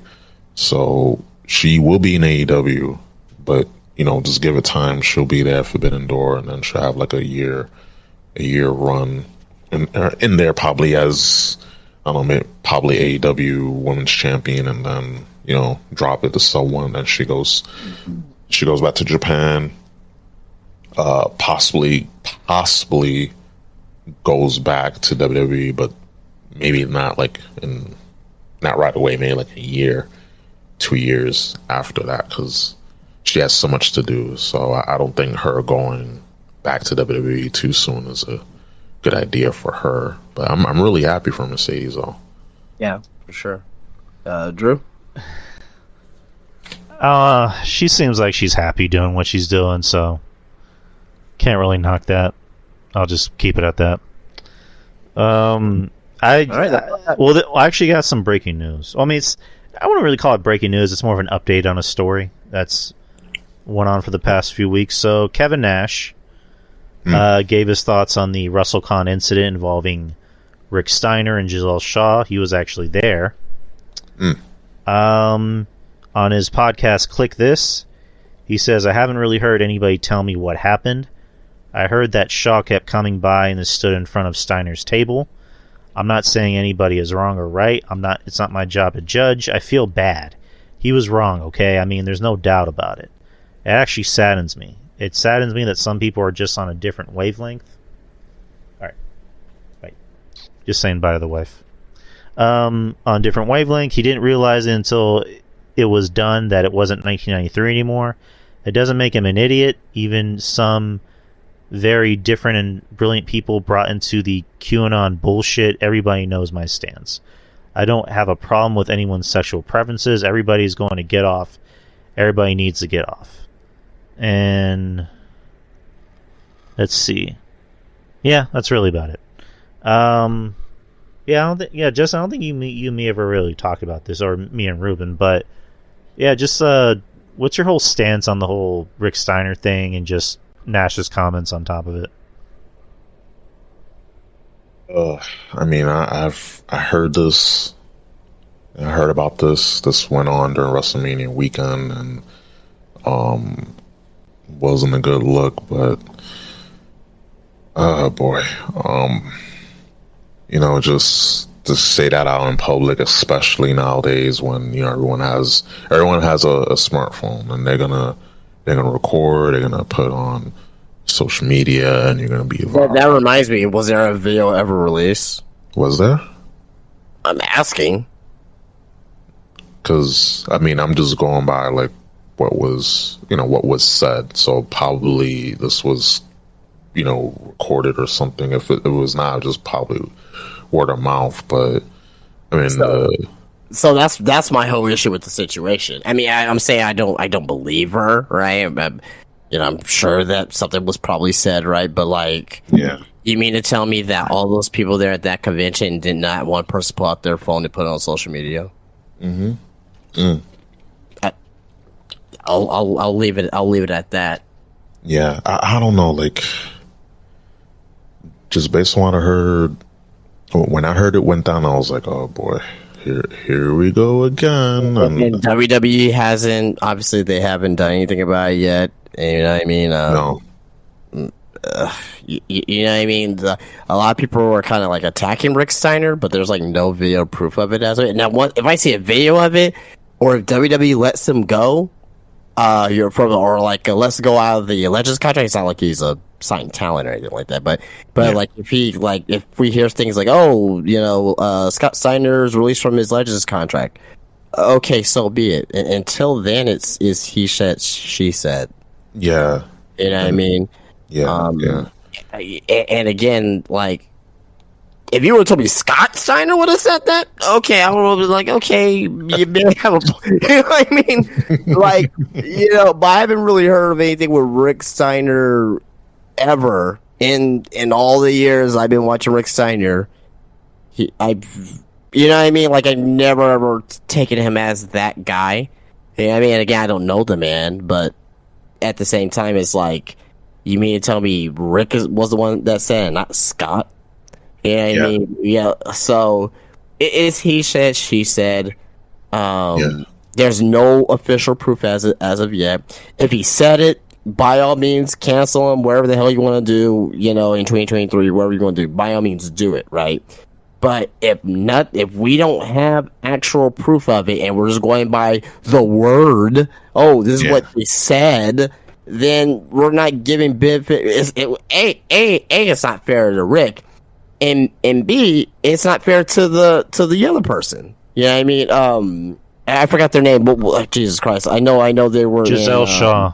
Giselle Shaw, yeah, and Impact, right? Giselle Shaw. So like, it's not fair to Giselle either. So it's like, you know what I mean? It's just like we're just creating that narrative in our head, or or wherever the case would be. It's like, this was said, and well, okay, great, but is there any proof of it? Right. Like we're just going by, kind of like with with the whole Enzo. Remember the whole Enzo situation where this woman came out like, he sexually assaulted me, whatever. Okay, it's like, okay, believe all women, right? Look what happened. Yeah, well, in that case, there was actually evidence, because, like, the friend of the girl actually posted evidence proving that she was fucking lying. Exactly. Right. Yeah. So, yeah, exactly. So it's like... But at the time, though, a lot of people, at the time, when that story first came out, was like, oh, Enzo, you sick piece of shit. Da, da, da, da. Meanwhile, nothing happened, and it was just made up. Now, again, I'm not saying that Giselle made this up. I'm not saying that. What I am saying is that where's the proof? Yep. If it was said, where's the proof? Okay, all those people there in that convention, no one put out the phone. No one had their phone out to do an Instagram video like, oh, we're meeting the Steiners over in line. You mean to tell me none of that happened? I'm kind of skeptical on that. That's all I'm saying. Yeah.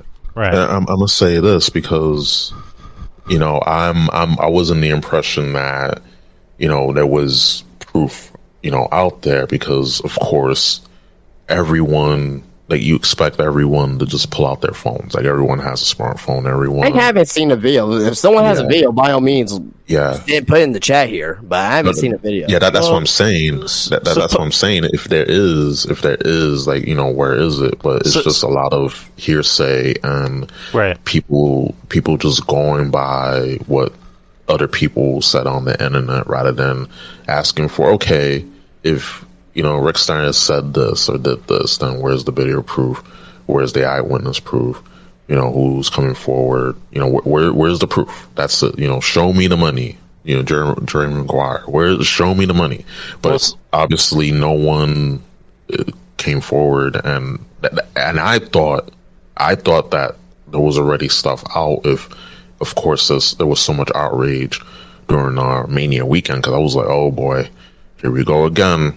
But nothing has come out, so this is new information to me. Like, I thought that there was already, like, evidence out and he's just been ousted, but it just seems like that's not the case. So we got to be really careful. Really got to be really careful when we go by what gossip, online gossip and Twitter stuff, because it's easy to get caught in that vortex. It's easy to get caught in the whirlwind that is cancel culture. Because just like with Enzo, it turned out that woman was just a lying bitch, and Enzo got blackballed for a while. I mean, it's a shame, believe all women, right? But then technically, you find out when evidence comes out that they're lying, then suddenly everyone's silent. So I think this might be the case. If no one's coming forward with the evidence, then someone's lying. And I don't want to just accuse people of lying, but there's a trend, and I'm just all about having proof, evidence. Just show me the Carfax. That's it. The only thing that's on that I can find is a video of Rick Starr being asked about it. He didn't say anything, though. He was just, he was. I guess it was actually at the airport. It was him and fucking Lex Luger, And I guess like Lex Luger's assistant being asked about it, he didn't say anything. No, he didn't mention anything. He didn't say anything. So, but again, you can't take that as that. Oh, he's guilty because you never know. Like if he says like, no, I didn't do it, then it's like, oh, he's all right. Like, you know what I mean? Like, he's clearly lying. Or if he said like, you know what you did. Yeah, if he would have said like. Let's say if he would have said, yeah, I said it, then he'll be like, oh my god, like, I can't believe he said that. So it's like, you can't win in that situation. So that's why he didn't say anything in the video. So that's the only, and that's the only thing I see on, at least on Twitter. If it's on Twitter, it's everywhere, as you know. There's nothing there that on the internet here that at least I can find that has that video. So again, it's a sucky situation. If that was really said, that's sad and it sucks, and I'm very sad for Giselle. But at the same time, if there's no proof, it can't really be guilty until proven innocent. It should be innocent until proven guilty. Yep. On that note, we are done. We are done for the night. We did about 3 hours and 26 minutes. So you got your money's worth, people. But I want to thank the boys on here, Justin, as always, and Ruben. Thank you for coming on tonight, man. Of course, anytime. But go ahead and plug your stuff, guys. Whoever wants to start. I'll just knock mine out real quick. You guys know where I'm at. Instagram, Spinebuster Tees on Instagram. I post stuff every day on there, but if you're ever in the San Antonio area, Wonderland of the Americas Ball, Spinebuster Tees store, and also as well spinebustertees.com. I got about 20 designs on the website there. I've been not speculating, but I've been brainstorming some new designs that I'll be putting up sometime here in the summer here. But yeah, visit the website. If you're not in the San Antonio area, get yourself a t-shirt. But if you are in the San Antonio area, if you're visiting, come on visit. And, we'll talk some good wrestling. And hopefully, you'll find yourself a new piece for your collection. Nice. Very nice. You can follow me on Twitter. God bless your soul, Mr. Ruben Prime. TikTok, Ruben Prime and Ruben Prime Media. My podcast, the Ruben Prime Podcast. It's on all major digital platforms. Right now I'm on a hiatus. I got some stuff on the pipeline, and things are we're gonna see how Ruben Prime is after dark. That's still a thing. I still want that to be a thing. Just taking it easy, for now. But you can catch all my other content. Just check out the Ruben Prime Podcast. Mix of current events, pop culture. I'm allergic to politics, but I got the Benadryl for it. And yeah, we just discuss what's going on in the world. And speaking of discussing things, I'm on Drew Yari's Patreon, and we did an episode talking about the Super Mario Brothers movie. Finally got to see it early this week, and Yahoo! Wow, we went like over 2 hours, mostly talking about the Super Mario Brothers movie on our Patreon show, Culture Attack, and I can't wait for you guys to listen to that on Drew Yari's Patreon. And dudes, ladies, gentlemen, it's $5. It's $5 a month. Yes, inflation's kicking our ass, but $5, it's still $5. Like that hasn't been devalued yet. So you'll definitely get a good value listening to not only Culture Attack with me and Drew, but all the other guys on the Drew Yari cinematic universe, if that's, I guess that's a thing. But I'm very glad. The DYCU. Yes, sir. And I can't wait. I can't wait for y'all to listen to the Mario Brothers episode. it got me giddy like a kid because watching that film, it was like a kids movie, but it was marketed not only for kids but for fans of the Mario Brothers series. So it's an A+ in my book. Like, we thoroughly enjoyed it, and I can't wait for you to listen to that episode. And we got more things cooking. I got more things cooking. Drew has, Justin has. We're cooking. We're in the kitchen. We're slaving on the stove. Chopping up all the ingredients. Making sure everything's measured precisely. So I'm grateful. I'm just grateful for everyone here, everyone that's been on here, and I'm just grateful, guys. I mean, I'm forever grateful. I'm forever grateful to have this show, have y'all on, Justin, Ruben, of course, RJ, even Jeff, Monty, of course, just everybody that's a part of this universe, so to speak. I'm grateful, forever grateful. I wouldn't trade you guys for anything. And let's just keep doing what we're doing. Let's keep on keeping on, and just make big things happen. Big things popping, as the kids would say. But anyways, guys, Maurice is we're calling this Cooking with Drew. What does that mean? You want to call this episode Cooking with Drew? Whatever. Yeah. But anyways, guys, we will see you next week. And what else can I say but be safe, have a good week, and peace. Peace out. Peace.